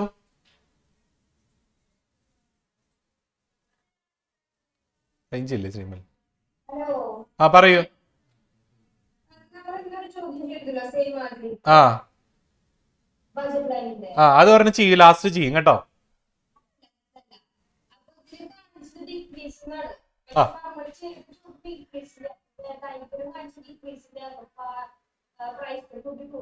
ആ രണ്ടും കാണിച്ചിട്ടുണ്ട്. സാർ ഒന്ന് കാണിച്ച ഫിഗർ ഒന്ന്. യെസ് കണ്ടോ, ഇത് price of good one increases, price of good 2 increases. ഇത് price of good one decreases. കണ്ടോ, ഇൻക്രീസസ് ഡിക്രീസസ് ഉണ്ട്. കണ്ടോ ഗുഡ് വൺ, അതുപോലെ ഗുഡ് 2 ഉണ്ട്, ഇൻക്രീസസ് ഡിക്രീസസ് കേട്ടോടാ. ഗുഡ് 2 വന്നാൽ y ആക്സിസിലാണ് എഫക്ട് ചെയ്യുക. കണ്ടോ, ഗുഡ് 1 വന്നാൽ x ആക്സിസിലാണ് എഫക്ട് ചെയ്യുക. സെറ്റായോ? ഗുഡ് 1 വില കൂടിയാൽ ഇവിടെ വരും, ഇങ്ങോട്ട് വരും. വില കുറഞ്ഞാലോ ഇങ്ങോട്ട് വരും. ഗുഡ് 2 ആണെങ്കിൽ കണ്ടോ y ആക്സിസിലാണ് ചേഞ്ച് വരിക. കണ്ടോടാ, സെറ്റായില്ലേ? Okay okay. അടുത്താണ് സാറേ മോണോടോണിക് പ്രിഫറൻസ്. മോണോടോണിക് പ്രിഫറൻസ് എന്ന് പറഞ്ഞിട്ടുണ്ടെങ്കിൽ consumer's preferences are set to be monotonic. കൺസ്യൂമറിന്റെ പ്രിഫറൻസ് മോണോടോണിക് ആകണമെങ്കിൽ if and only if between any two consumption bundle the consumer prefer the bundle which has more of at least one of the goods and no less of the other goods. അതായത് നമുക്ക് 2 ബണ്ടിലുകൾ ഉണ്ട് കേട്ടോ. ഒരു example പറയാം.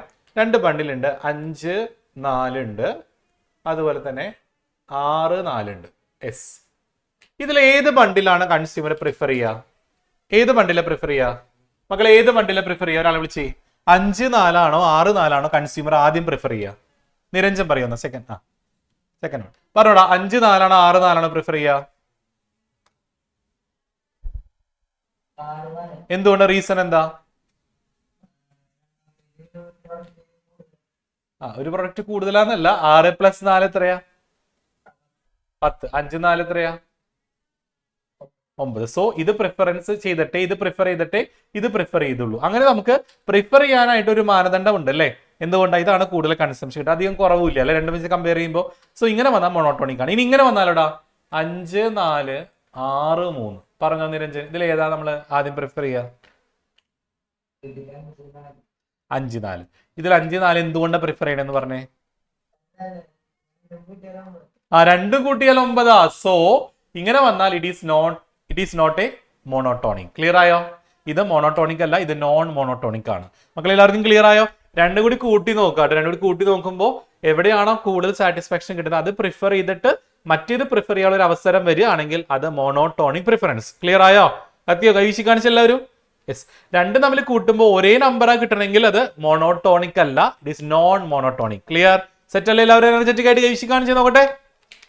എല്ലാവർക്കും okay. Sir next topic indifference curve. മക്കളെ ഇതില്ലാത്ത question പേപ്പറേ ഇല്ല കേട്ടോ. എന്താ ഇൻഡിഫറൻസ് കർവ് എന്ന് പറഞ്ഞാൽ? It is A curve joining all the consumption bundle between which the consumers are indifferent and get the same level of satisfaction. അല്ലേ? ഒരേ level of satisfaction കിട്ടുന്ന ഡിഫറെന്റ് ആയിട്ടുള്ള കൺസ്യൂമറിന് ഉള്ള കൺസംഷൻ ബണ്ടിലുകളെ തമ്മിൽ ജോയിൻ ചെയ്ത് വരയ്ക്കുന്ന കർവാണ് ഇൻഡിഫറൻസ് കർവ്. ക്ലിയർ ആയോ? ഫോർ എക്സാമ്പിൾ പറയുകയാണെങ്കിൽ ഇൻഡിഫറൻസ് കർവ് എപ്പോഴും ഏത് ഷേപ്പിലായിരിക്കും മക്കളെ? ഇൻഡിഫറൻസ് കർവ് എപ്പോഴും കോൺവെക്സ് ഷേപ്പിലായിരിക്കും കേട്ടോ. ഓർത്ത് വെക്കണേ. ഏത് ഷേപ്പിലായിരിക്കും? കോൺവെക്സ് ഷേപ്പിൽ. കണ്ടോ? കോൺവെക്സ് ഷേപ്പിലായിരിക്കും ഇൻഡിഫറൻസ് കർവ്. ഇങ്ങനെയായിരിക്കും ഇൻഡിഫറൻസ് കർവ് വരിക. ഏത്? രണ്ട് കൺസ്യൂമർ ഉണ്ട്, എയും ബിയും. ഓക്കെ അല്ലേ? എക്ക് ഒന്നാമത്തെ സാധനം 1 യൂണിറ്റും രണ്ടാമത്തെ സാധനം 3 യൂണിറ്റും ഉപയോഗിക്കുമ്പോൾ കിട്ടുന്ന അതേ സംതൃപ്തിയാണ് ബിക്ക് ഒന്നാമത്തെ സാധനം ഒരു 3 യൂണിറ്റും രണ്ടാമത്തെ സാധനം ഒരു 2 യൂണിറ്റും കഴിക്കുമ്പോൾ കിട്ടുക. കത്തിയാ? കത്തി നിങ്ങൾ കഴിച്ച് കാണിച്ചേ. അതായത് എ എന്ന് പറയുന്ന വ്യക്തി കടയിൽ പോയിട്ട് ഒന്നാമത്തെ സാധനം 1 എണ്ണം മേടിച്ചു, രണ്ടാമത്തെ സാധനം 3 എണ്ണം മേടിച്ചു. ഓക്കെ അല്ലേ? അപ്പോ എ എന്ന് പറയുന്ന ആള് ഒന്നാമത്തെ സാധനം 1 എണ്ണം രണ്ടാമത്തെ സാധനം 3 എണ്ണം മേടിച്ചപ്പോ അയാൾ കഴിച്ചപ്പോൾ അയാൾക്ക് കിട്ടിയ സംതൃപ്തി ഇല്ലേ? ആ സെയിം സാറ്റിസ്ഫാക്ഷൻ ആണ് ബി എന്ന് പറയുന്ന ആൾക്ക് ഒന്നാമത്തെ സാധനം 3 എണ്ണം കഴിക്കുമ്പോഴും രണ്ടാമത്തെ സാധനം 2 എണ്ണം കഴിക്കുമ്പോഴും കിട്ടുന്ന സംതൃപ്തി. ക്ലിയർ ആയോ മക്കളെ? അപ്പൊ ഡിഫറെന്റ് ആയിട്ടുള്ള കൺസ്യൂമറിന് ഒരേ ലെവൽ ഓഫ് സാറ്റിസ്ഫാക്ഷൻ കിട്ടുന്ന ബണ്ടിലുകളെ തമ്മിൽ ജോയിൻ ചെയ്ത് വരയ്ക്കുന്ന കർവാണ് ഇൻഡിഫറൻസ് കർവ്. ക്ലിയർ ആണെങ്കിൽ കൈവശി കാണിച്ച എല്ലാവരും സെറ്റ് അല്ലേ? മാറിപ്പോവരുത്. ഡിഫറെന്റ് ആയിട്ടുള്ള കൺസ്യൂമർ ആണ്, പക്ഷെ അവർക്ക് കിട്ടുന്ന സാറ്റിസ്ഫാക്ഷൻ സെയിം ആണ്. ഓക്കെ, ഡിഫറെന്റ് യൂണിറ്റ് ഓഫ് ബണ്ടിലാണ്, പക്ഷെ ഒരേ സാറ്റിസ്ഫാക്ഷൻ ആണ്. അവയെ തമ്മിൽ ജോയിൻ ചെയ്ത് വരയ്ക്കുന്ന കർവാണ് ഇൻഡിഫറൻസ് കർവ്. എല്ലാവർക്കും സെറ്റ് ആണെങ്കിൽ ഒന്ന് എനർജറ്റിക് ആയിട്ട് കൈവശി കാണിച്ച ഡൗട്ട് ഉണ്ടോ? സെറ്റ് അല്ലേ? Okay, yes. അങ്ങനെ നെക്സ്റ്റ് ടോപ്പിക്കിലോട്ട് പോകാം. ഈ ഇൻഡിഫറൻസ് കർവ് എന്നിട്ട് ഒരു 3 പോയിന്റ് മാർക്ക് ചെയ്യും കേട്ടോ. എന്നിട്ട് അത് ഓരോ പോയിന്റും ഏതാണെന്ന് ചോദിക്കാം. ഇതേപോലെ തന്നെ 3 പോയിന്റ് ഉള്ള വേറൊരു ഡയഗ്രം ഉണ്ട്. ആർക്കെങ്കിലും പറയാം ആ ഡയഗ്രം ഏതാണ്? ഇതുപോലെ 3 പോയിന്റ് മാർക്ക് ചെയ്യാനായിട്ട് വേറൊരു ക്വസ്റ്റ്യൻ വരാറുണ്ട്. അത് ഏതാ ഡയഗ്രം? അറിയാമോ? ഏതാണ് ആ ഡയഗ്രം? റൈസ് ഹാൻഡ് ചെയ്തോ. ഏത് ഡയഗ്രം പാർവതി? മാർക്കർ ഉണ്ട് ഉണ്ടെങ്കിൽ പി പി സി കർവ്. മക്കളെ പി പി സി കർവ് തരും കേട്ടോ. അത് കോൺകേവ് ഷേപ്പ് ആണ്. എന്നിട്ട് 3 പോയിന്റ് ചോദിക്കും. ആ 3 പോയിന്റ് എന്താടാ? ഈ പോയിന്റ് എന്താ? പോയ പാർവതി? പാർവതി ഉത്തരം പറയും. ഈ പോയിന്റ് ഉള്ളിലുള്ള പോയിന്റ് ഇൻഎഫിഷ്യന്റ് യൂട്ടിലൈസേഷൻ റിസോഴ്സ് അല്ലെങ്കിൽ അൺഎംപ്ലോയ്മെന്റ് അല്ലെ? അൺഎംപ്ലോയ്മെന്റ്. ഇത് ഫുൾ എംപ്ലോയ്മെന്റ് അല്ലെങ്കിൽ എഫിഷ്യന്റ് യൂട്ടിൽ ഓഫ് റിസോഴ്സ്, ഇത് ഗ്രോത്ത് ഓഫ് റിസോഴ്സ്. മക്കളെ ഈ 3 പോയിന്റ് പഠിക്കണം. ഇത് പി പി സി ആണെങ്കിൽ കേട്ടോ. പി പി സി ആണെങ്കിൽ ഈ 3 പോയിന്റ് പഠിക്കുക. പി പി സിയുടെ അകത്തുള്ള point inefficient utilisation of resources, P P സിയിലുള്ള point efficient utilisation of resource അല്ലെങ്കിൽ ഫുൾ എംപ്ലോയ്മെന്റ്, പുറത്തുള്ള point growth of resources. Okay ആണോ? പി പി സി ഇത് തമ്മിൽ കമ്പയർ ചെയ്ത് പഠിക്കുക. ഇത് കോൺകേവ് ആണ്. ഒറിജിനിൽ നോക്കുമ്പോൾ കോൺകേവ് ആണ്.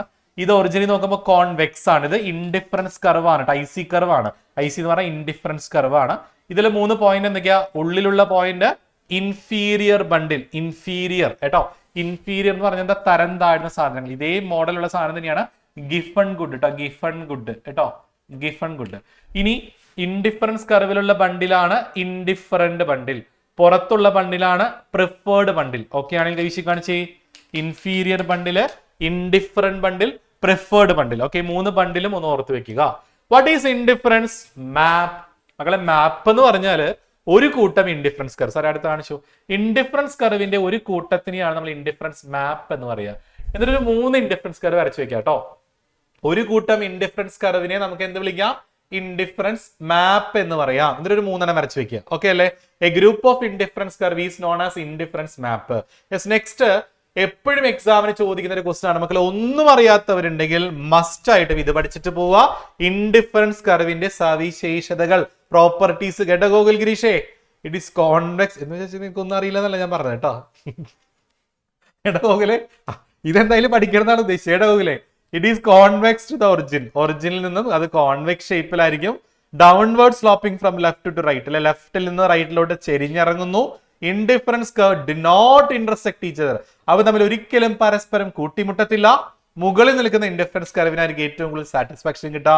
Higher indifference curve shows higher level of satisfaction. Okay മക്കളെ, അപ്പോ list out any 3 properties of indifference curve എന്ന് പറയുമ്പോൾ നമ്മൾ എന്ത് ചെയ്യണം? ലിസ്റ്റ് ഔട്ട് ഇനി 3 പ്രോപ്പർട്ടീസ് ഓഫ് ഇൻഡിഫറൻസ് കർവ് എന്ന് പറഞ്ഞാൽ എന്താ ചെയ്യണ്ടേ? ഒരാളെ വിളിച്ച് ആര് പറയും ആൻസർ? ലിസ്റ്റ് ഔട്ട് ഇനി 3 പ്രോപ്പർട്ടീസ് ഓഫ് ഇൻഡിഫറൻസ് കർവ് എന്ന് പറയുമ്പോൾ എന്ത് ചെയ്യണം മോനെ? ആരാണ്? അരവിന്ദേ പറയടാ. ലിസ്റ്റ് ഔട്ട് ഇനി 3 പ്രോപ്പർട്ടീസ് ഓഫ് ഇൻഡിഫറൻസ് കർവ് എന്ന് പറയുമ്പോൾ എന്ത് ചെയ്യണം?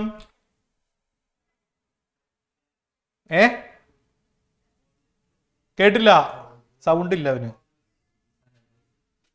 കുഴപ്പമില്ല, വേറെ ആളെ വിളിക്കാം. ആരെ വിളിക്കാം നമുക്ക്?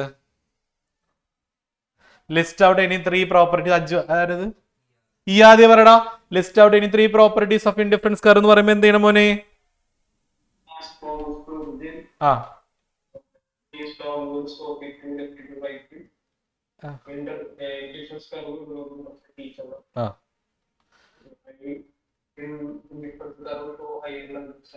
നാലെണ്ണം എഴുതിയില്ലേ?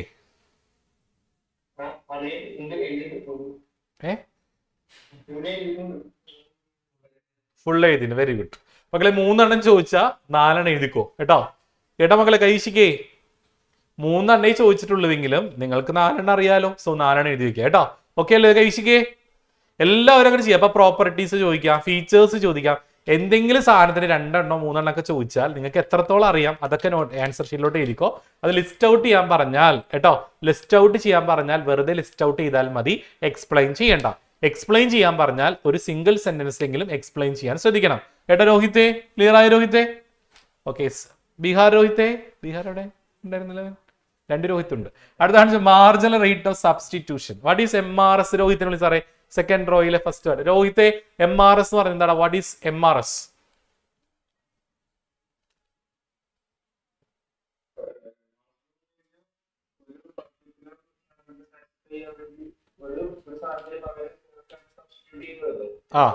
It is the amount of one good that a consumer is willing to sacrifice to gain an additional unit of another good. അല്ലെ, ഒരു ഗുഡ് നമുക്ക് ഇപ്പോൾ വീറ്റും ഉണ്ട് റൈസും ഉണ്ട്. ഞാൻ പറഞ്ഞ എക്സാമ്പിൾ പറഞ്ഞേ. വീറ്റും റൈസും ഉണ്ട് പറഞ്ഞേ. വീറ്റ് റൈസ് ഇട്ടാണ് പ്രശ്നമായത്.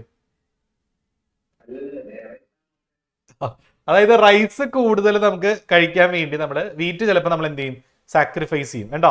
അതായത് additional amount of another good, മറ്റൊരു ഗുഡ് നമ്മൾ കൂടുതൽ ഗെയിൻ ചെയ്യാൻ വേണ്ടി മറ്റൊരു ഗുഡ് നമ്മൾ എത്രത്തോളമാണോ വേണ്ടാന്ന് വെക്കുന്നത് അതിനെയാണ് മാർജിനൽ റേറ്റ് ഓഫ് സബ്സ്റ്റിറ്റ്യൂഷൻ എന്ന് പറയാം. കത്തിയ മക്കളെ, delta Y by delta X, delta Y by delta X. Clear ആണെങ്കിൽ കൈശി കാണിച്ച എല്ലാവരും.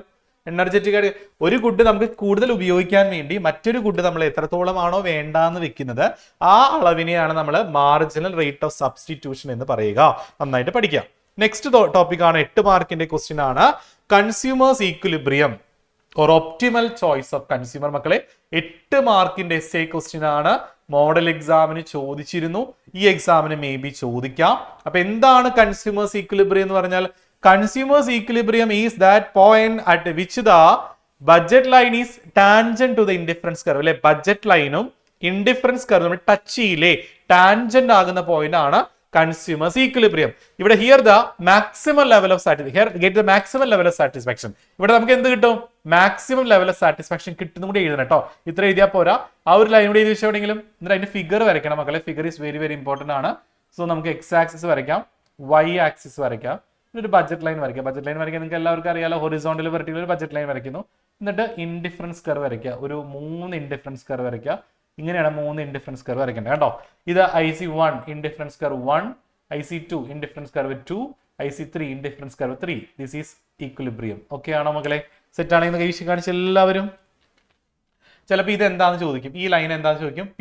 PQ എന്ന് പറഞ്ഞാൽ എന്താണ്? Budget line. PQ is A budget line. Okay, എന്തുകൊണ്ടാണ് എയും ബിയും ഈക്വിലിബ്രിയം ആകാതിരുന്നത് എന്ന് ചിലപ്പോൾ മേ ബി ചോദിക്കാം. എയും ബി എന്തുകൊണ്ടാണ് ഈക്വിലിബ്രിയം ആകാത്തത്? ആരെ വിളിക്കാം? നൈജോന അറിയോ മോനെ?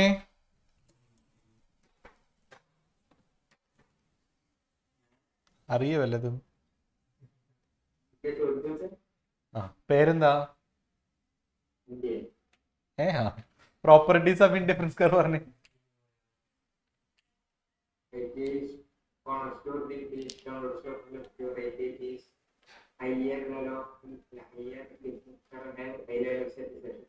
ഇതെന്നാ പഠിച്ചെന്ന് അറിയോ നിനക്ക്?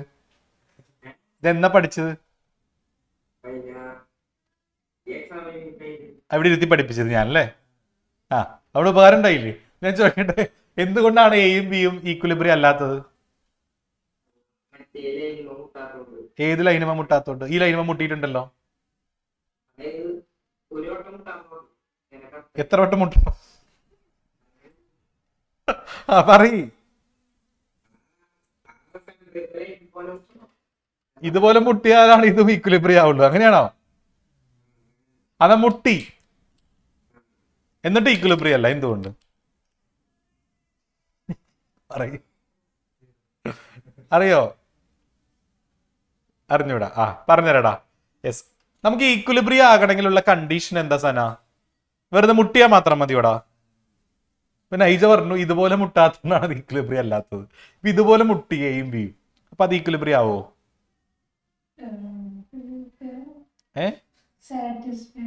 ഇന്ന് എക്സാം ഉണ്ടായിരുന്നോ? മാത്സ് എക്സാം ഉണ്ടായിരുന്നോ? ഈസി ആയിരുന്നോ?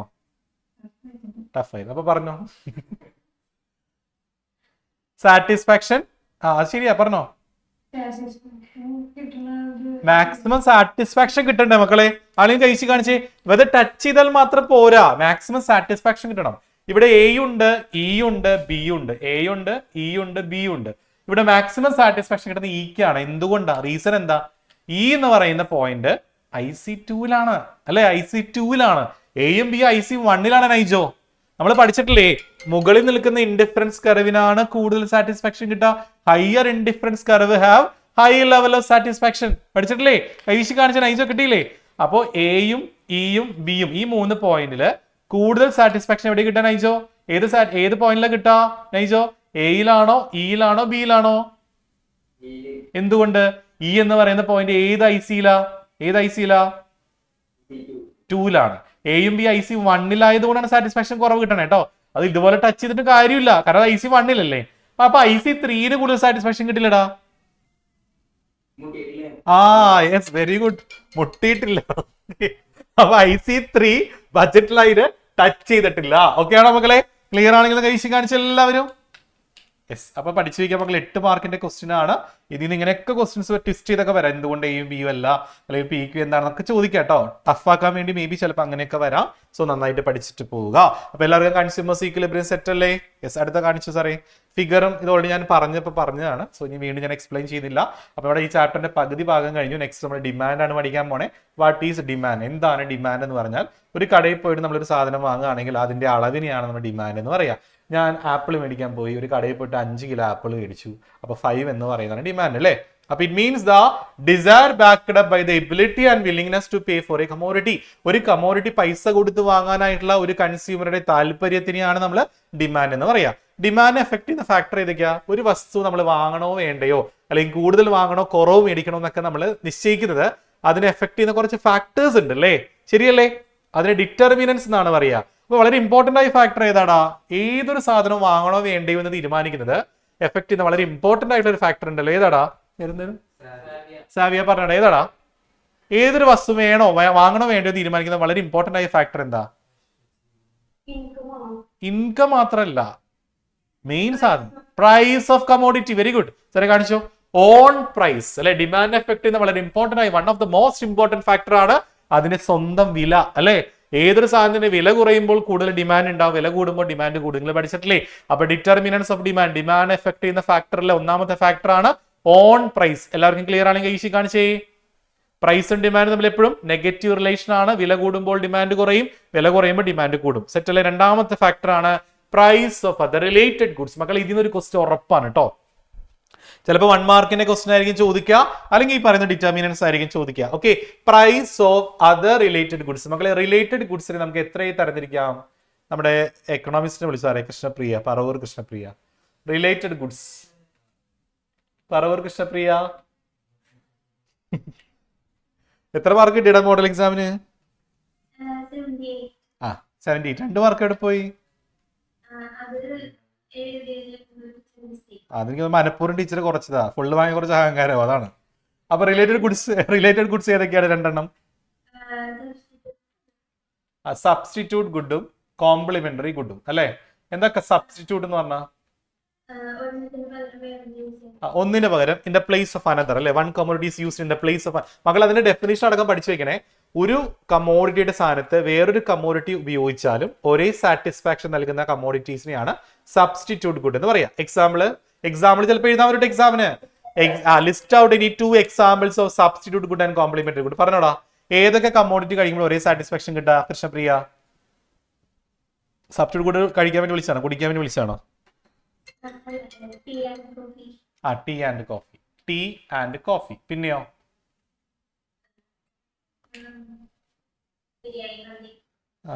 ഇതൊക്കെ ഇതൊക്കെ ബിരിയാണി, മന്തി. ഓക്കെ, പിന്നെ ഹോർലിക്സ് ആൻഡ് ബൂസ്റ്റ്. ഏതല്ലോ?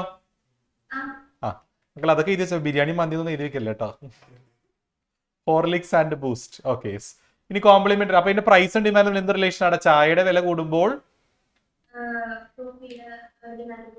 ഡിമാൻഡ് കൂടും. ചായയുടെ വില കൂടുമ്പോൾ കോഫിക്ക് വില കുറവായിരിക്കും, അപ്പൊ കോഫിക്ക് ഡിമാൻഡ് കൂടും. Very good. ചായയുടെ വില കുറയുമ്പോഴോ കോഫിയുടെ ഡിമാൻഡ് കുറയും അല്ലെ. മക്കളെ, അപ്പൊ പ്രൈസും ഡിമാൻഡും തമ്മിൽ പോസിറ്റീവ് റിലേഷൻ ഉള്ള സാധനം ഏതാണെന്ന് ചോദിച്ചാൽ സബ്സ്റ്റിറ്റ്യൂട്ട് ഗുഡ് ആണ് കേട്ടോ. ഓർത്ത് വെക്കുന്നത് very very important. What is complementary goods? And goods are used jointly ഉപയോഗിക്കുന്ന ഗുഡ്സ് ആണ് കോംപ്ലിമെന്ററി ഗുഡ്സ്. എക്സാമ്പിൾ പറഞ്ഞേ. പേന, ഇങ്ക് ആൻഡ് പെൻ. പിന്നെ കാറും കീ ആണോ?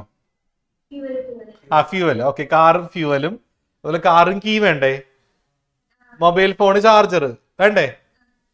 ഇതൊക്കെ കോംപ്ലിമെന്ററി ഗുഡ്സ് ആണ്. അവയുടെ പ്രൈസും ഡിമാൻഡ് തമ്മിൽ എന്ത് റിലേഷൻ? പ്രൈസ് കൂടുമ്പോൾ ഡിമാൻഡ് കുറയല്ലേ? പോയാ. അപ്പൊ പ്രൈസും ഡിമാൻഡ് തമ്മിൽ നെഗറ്റീവ് റിലേഷൻ ഉള്ള സാധനങ്ങളാണ് കോംപ്ലിമെന്ററി ഗുഡ് അല്ലേ കൃഷ്ണപ്രിയ? മക്കളെ, അപ്പൊ ഇതിന്റെ എക്സാമ്പിൾസും ആ റിലേഷൻഷിപ്പ് പഠിച്ചു. ചിലപ്പോൾ എക്സാമിന് ഇങ്ങനെ ചോദിക്കും. അതായത് വൺ ഓഫ് ദ ഗുഡിന്റെ പ്രൈസ് ഇൻക്രീസ് ചെയ്തപ്പോ മറ്റൊരു ഗുഡിന്റെ ഡിമാൻഡ് കൂടി, ഇത്തരം സാധനങ്ങളെ ഡാഷ് എന്ന് വിളിക്കുന്നു. അപ്പൊ നിങ്ങൾ എന്താണ് എഴുതേണ്ടത്? Substitute good.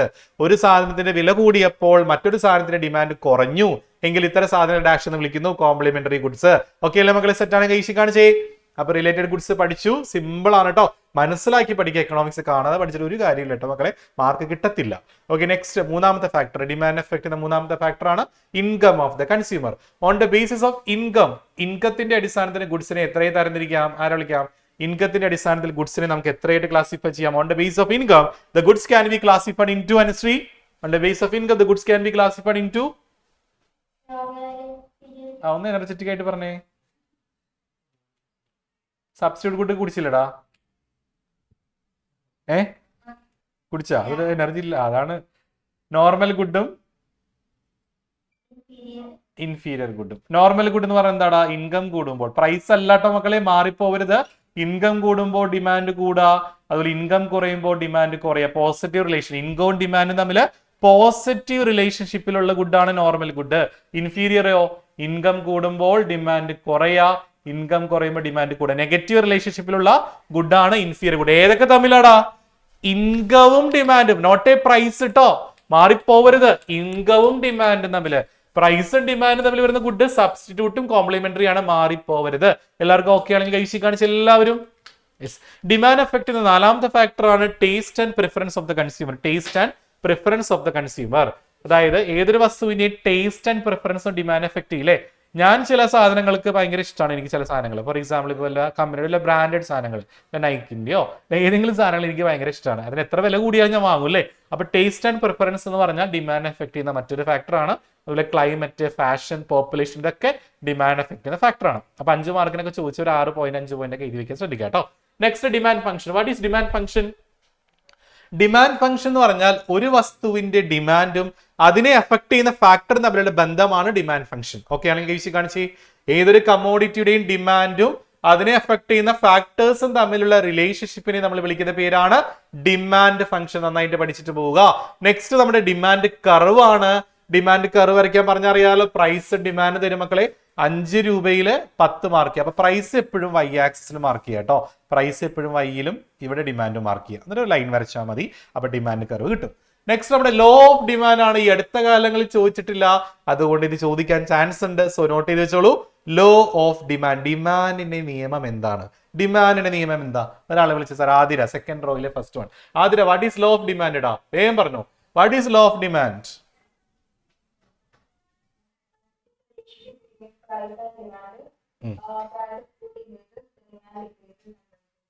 ഓക്കെ, കഴിഞ്ഞിട്ടില്ല. ഫുൾ മാർക്ക് കിട്ടത്തില്ല. എന്താ ആര് പറയുക? പെർഫെക്റ്റ് ആയിട്ട് answer law of demand. Raise hand. പ്രൈസും ഡിമാൻഡും നെഗറ്റീവ് റിലേഷൻ ആണ്. പ്രൈസ് കൂടുമ്പോൾ ഡിമാൻഡ് കുറയുന്നു, പ്രൈസ് കുറയുമ്പോൾ ഡിമാൻഡ് കൂടുന്നു. ഇതാണ് ആദ്യം പറഞ്ഞത്. ഞാൻ ഫുൾ മാർക്ക് തരത്തില്ല 2 മാർക്കാണെങ്കിൽ. ആര് പറയും? Raise hand. ലോ ഓഫ് ഡിമാൻഡിന്റെ കറക്റ്റ് ആൻസർ. യെസ് പറഞ്ഞോ. അഞ്ജന പറഞ്ഞു. അഞ്ജന വേഗം പറയടാ. What is law of demand? Yes, very good. Other things being equal. മക്കളെ ഈ ലൈൻ വളരെ ഇമ്പോർട്ടന്റ് ആ. ഈ ലൈൻ കണ്ടോ? മറ്റുള്ള ഫാക്ടേഴ്സ് സ്ഥിരമായിരിക്കണം. മറ്റുള്ള ഫാക്ടർ കൺസിഡർ ചെയ്ത് ഏതൊരു സാധനത്തിന്റെ പ്രൈസ് മാത്രം കൺസിഡർ ചെയ്താൽ, ഇപ്പൊ ഞാൻ നേരത്തെ പറഞ്ഞില്ലേ എനിക്ക് നൈക്കാണ് ഇഷ്ടം. സോ നൈക്കിന് എത്ര വില കൂടിയാലും ഞാൻ വാങ്ങും. മനസ്സിലായില്ലേ? പക്ഷെ അവിടെ ടേസ്റ്റ് ആൻഡ് പ്രിഫറൻസ് കൺസിഡർ ചെയ്യാൻ പാടില്ല കേട്ടോ. അതാണ് അതർ തിങ്സ് ബീങ് ഈക്വൽ. മറ്റുള്ള ഫാക്ടർ കൺസിഡർ ചെയ്യാതെ വില മാത്രം കൺസിഡർ ചെയ്താൽ വില കൂടുമ്പോൾ ഡിമാൻഡ് കുറയുകയും വില കുറയുമ്പോൾ ഡിമാൻഡ് കൂടുകയും ചെയ്യുന്നതാണ് ലോ ഓഫ് ഡിമാൻഡ്. കിട്ടിയോ Athira? Other things being equal കേട്ടോ, അല്ലെ അതർ തിങ്സ് ബീങ് അൺചേഞ്ച്ഡ് എന്ന് പറയുന്നത് കേട്ടോ. ഓക്കെ ആണെങ്കിൽ എല്ലാവരും കൈ വീശി കാണിച്ച മക്കളെ. യെസ്, അതൊന്നും എഴുതിയില്ലെങ്കിൽ ചിലപ്പോൾ ചില ടീച്ചർമാർ ഫുൾ മാർക്ക് ഒക്കെ തരും. പക്ഷെ അതാണ് perfect answer. Okay, next question ആണ്. ഇത് എക്സ്ട്രാ പുതിയൊരു ക്വസ്റ്റൻ ആണ് കേട്ടോ മക്കളെ. ഞാൻ ഇതുവരെ നിങ്ങളെ പഠിപ്പിച്ചിട്ടില്ല, എന്നാൽ നോട്ട് ചെയ്ത് വെച്ചു. ഇതും കൂടി ഞാൻ പഠിപ്പിച്ച ഒരു തൃപ്തി വരാൻ വേണ്ടിയിട്ടാണ്. Why does demand rise when price falls? അല്ലെങ്കിൽ ചിലപ്പോൾ ചോദിക്കാം why does demand curve downward sloping? എന്തുകൊണ്ടാണ് ഡിമാൻഡ് കർവ് ഡൗൺവേർഡ് സ്ലോപ്പിംഗ് ആകുന്നത്? അല്ലെങ്കിൽ എന്തുകൊണ്ട് ഡിമാൻഡ് കൂടുമ്പോൾ ഡിമാൻഡ് കൂടുമ്പോൾ വില കുറയും? അത് വില കുറയുമ്പോൾ എന്തുകൊണ്ട് ഡിമാൻഡ് കൂടുന്നു എന്ന് ചോദിച്ചാൽ നിരഞ്ജൻ നോക്കിയിരിക്കണം, എഴുതിയിരിക്കണം. ചിലപ്പോൾ വന്ന് എന്ത് ചെയ്യും? Price effect, substitution effect, income effect, ഒരു 3 എഫക്റ്റുകൾ നോട്ട് ചെയ്ത് വെച്ചോളൂ. ചിലപ്പോൾ ചോദിക്കാം. ഇതുവരെ വന്നിട്ടില്ല എക്സാമിന്, ഇതുവരെ വന്നിട്ടില്ല. ഇൻ കേസ് ടഫ് ആയിട്ട് വരാലോ, അതുകൊണ്ട് ഈ ക്വസ്റ്റ്യൻ നിങ്ങൾക്ക് എക്സ്പെക്ട് ചെയ്യാം മേ ബി കേട്ടോ. അതുകൊണ്ട് നോട്ട് ചെയ്യാം. എന്തുകൊണ്ടാണ് ഡിമാൻഡ് കൂടുന്നത് വില കുറയുമ്പോൾ? അത് പ്രൈസ് എഫക്ട് കാരണമാണ് അല്ലെ, വിലയിൽ ഉണ്ടാകുന്ന ചേഞ്ച് കാരണമാവാം. സബ്സ്റ്റിറ്റ്യൂഷൻ എഫക്ട്, ഒന്നിന് പകരം വേറൊരു സാധനം ഉള്ളത് കൊണ്ടാവാം. ഇൻകം എഫക്ട്, നമ്മുടെ കയ്യിലുള്ള വരുമാനത്തിന് ഉണ്ടാകുന്ന ചേഞ്ച് കാരണമാവാം. ഓക്കെ അല്ലേ? കഴിച്ചിക്ക് price effect, substitution effect, income effect. ഒന്ന് നോട്ട് ചെയ്തോ. അക്സ എവിടെ സാറേ? അക്സ പോയാ?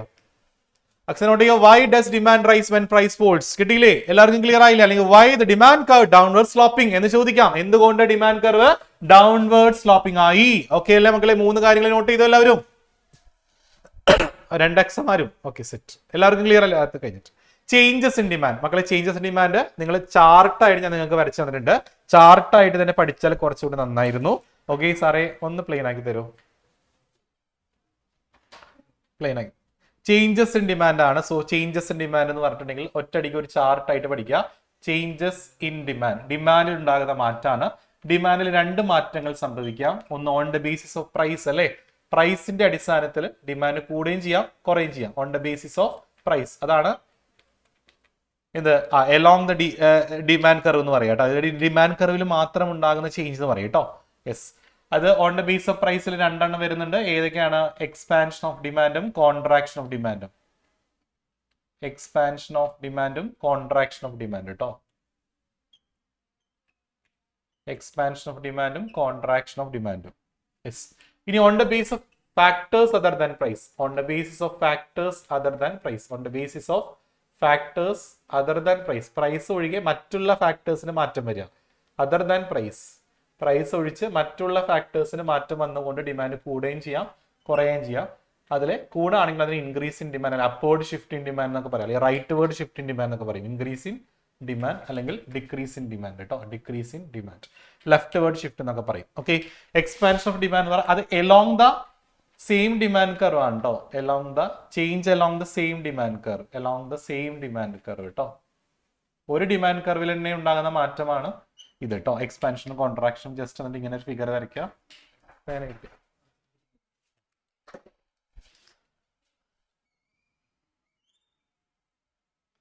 മക്കളെ ജസ്റ്റ് ഒരു ലൈൻ വരയ്ക്കുക. എയിൽ നിന്നും ബിയിലേക്കുള്ള മാറ്റം എക്സ്പാൻഷൻ ഓഫ് ഡിമാൻഡ് ആണ്. അതുപോലെ നേരെ തിരിച്ചു വരയ്ക്കുക. സെയിം തന്നെ ഫിഗർ വരച്ചിട്ട് നേരെ തിരിച്ച് ആരോ മാർക്ക് ഇട്ടാൽ മതി. എയിൽ നിന്നും സിയിലേക്കുള്ള മാറ്റം കോൺട്രാക്ഷൻ ഓഫ് ഡിമാൻഡ് ആണ്. എല്ലാവർക്കും ഓക്കെ ആണെങ്കിൽ വിഷയം കാണിച്ചേ. പ്രൈസിന് മാറ്റം വരിക അല്ലേ, പ്രൈസ് കൂടിയപ്പോൾ പ്രൈസ് ഇത്രയായപ്പോൾ ഡിമാൻഡ് ഇത്രയായിരുന്നു, പ്രൈസ് കുറഞ്ഞപ്പോൾ ഡിമാൻഡ് കൂടി, അതാണ് എക്സ്പാൻഷൻ ഓഫ് ഡിമാൻഡ്. ഇനി കോൺട്രാക്ഷൻ എന്ന് പറഞ്ഞാൽ ആദ്യം എ അല്ലേ സംഭവിച്ചത്, പ്രൈസ് ഇത്രയായിരുന്നു അപ്പോൾ ഡിമാൻഡ് ഇത്ര ഉണ്ടായിരുന്നു അല്ലേ, പ്രൈസ് കുറഞ്ഞപ്പോൾ ഡിമാൻഡ് കുറഞ്ഞു കേട്ടോ, അപ്പോൾ കോൺട്രാക്ഷൻ, ഡിമാൻഡ് ഉണ്ടായ സങ്കോചം കേട്ടോ, ഒന്ന് ഓർത്ത് വെക്കുക. ഇനി ഇൻക്രീസ് ഇൻ ഡിമാൻഡ് എന്ന് പറഞ്ഞാൽ പ്രൈസിന് അവിടെ മാറ്റില്ല, ഡിമാൻഡിൽ എന്ത് ചെയ്യുക, ഡിമാൻഡ് മാറുക, പ്രൈസ് സെയിം തന്നെയാണ് കേട്ടോ, പ്രൈസിൽ മാറ്റില്ല, മറ്റുള്ള ഫാക്ടേഴ്സിന് മാറ്റം സംഭവിക്കുന്നത് കേട്ടോ. അപ്പൊ ഡിമാൻഡ് കർവ് എന്താവാം, റൈറ്റിലേക്ക് ഷിഫ്റ്റ് ചെയ്യുക, D1 ആയിട്ട് മാറും, അപ്പോൾ ആരോ മാർക്ക് ഇങ്ങനെ ഇട്ട് കൊടുക്കുക കേട്ടോ. ഇനി ഡിക്രീസ് ഇൻ ഡിമാൻഡ് എന്ന് പറഞ്ഞാൽ പ്രൈസ് ഒഴിച്ച് മറ്റുള്ള ഘടകങ്ങൾക്ക് മാറ്റം സംഭവിച്ചുകൊണ്ട് ഡിമാൻഡ് കുറയാണെങ്കിൽ കോൺട്രാക്ഷൻ ഓഫ് ഡിമാൻഡ്. അവിടെ വിലയിൽ മാറ്റില്ല, വില കോൺസ്റ്റന്റ് ആയിട്ട് നിർത്താം കേട്ടോ. ഇവിടെയാണ് വില കൂടുകയും കുറയും ചെയ്യുന്നത്, on the basis of price അല്ലേ, വിലയുടെ അടിസ്ഥാനത്തിൽ ഉണ്ടാകുന്ന മാറ്റല്ലേ. അപ്പൊ വിലയുടെ അടിസ്ഥാനത്തിൽ വില കുറയുമ്പോൾ ഡിമാൻഡ് കൂടാണെങ്കിൽ എക്സ്പാൻഷൻ ഓഫ് ഡിമാൻഡ്, വില കുറയുമ്പോൾ ഡിമാൻഡ് കുറയാണെങ്കിൽ കോൺട്രാക്ഷൻ ഓഫ് ഡിമാൻഡ്. വില ഒഴിച്ച് മറ്റുള്ള ഘടകങ്ങൾക്ക് മാറ്റം സംഭവിച്ചുകൊണ്ട് ഡിമാൻഡ് കൂടാണെങ്കിൽ increase in demand, rightward shift in demand, upward shift in demand. ഇനി ഡിമാൻഡ് കുറയാണെങ്കിൽ decrease in demand, leftward shift in demand, അല്ലെങ്കിൽ downward shift in demand. Okay ആണോ? രോഹിത് ഡൗട്ട് ആണോ? മക്കളെ എല്ലാവർക്കും ചേഞ്ചസ് ഇൻ ഡിമാൻഡ് ക്ലിയർ ആയില്ലേ? Doubt ഇല്ലല്ലോ? ഇത് ഏതൊക്കെ സിറ്റുവേഷനിലാണ് ഇൻക്രീസ് ഇൻ ഡിമാൻഡ് സംഭവിക്കാന്നൊക്കെ ചിലപ്പോൾ ചോദിക്കാം, അത് പറഞ്ഞുതരാം. ഓക്കെ, രോഹിത് ഡൗട്ട് ആണോ? ചോദിച്ചോ. സ്മൈലാ? ഏത് സ്ലൈഡ്? അത് എവിടെ പോയിരിക്കുന്നത് കാണിച്ചപ്പോ നീ എവിടെ പോയിക്കായിരുന്നു? എഴുതിയിരിക്കുന്ന സ്ക്രീൻഷോട്ട് എടുത്താ പോരായിരുന്ന? എഴുതിയിരിക്കാനുള്ള സമയം ഉണ്ടോ? എഴുതിയിരിക്കാനുള്ള സമയം ഉണ്ടോ? ഏ ക്ലാസ് അല്ലേ ഇത്? നാളെ മോർണിംഗ് കയറുന്നുണ്ടോ നീ?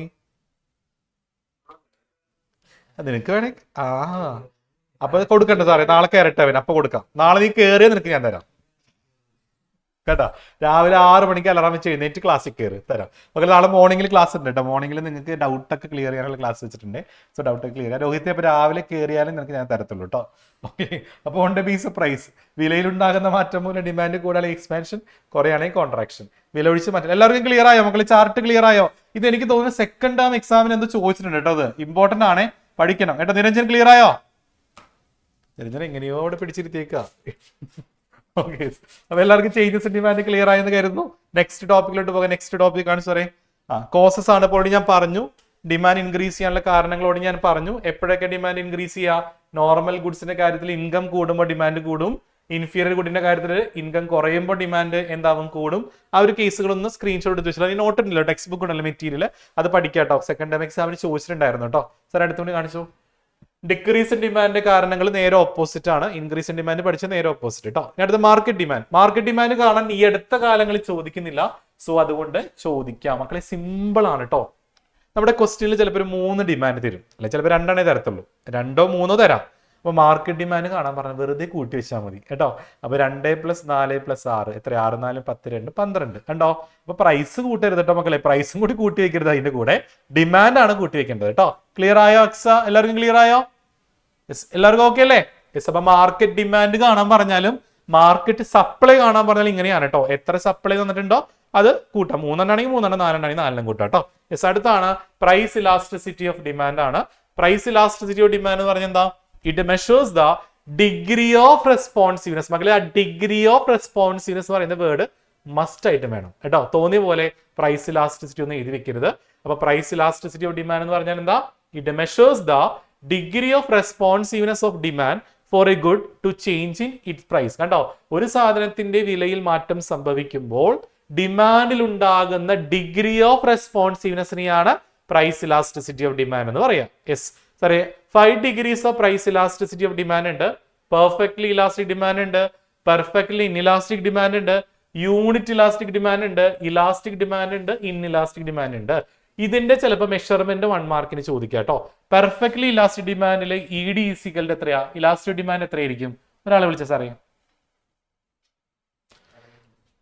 ഞാൻ തന്നെ പറയാം, അതായിരിക്കും നല്ലത്. പെർഫെക്റ്റ്ലി ഇലാസ്റ്റിക് ഡിമാൻഡിൽ ED = എന്താണ്? ഇൻഫിനിറ്റീവ് ആണ്.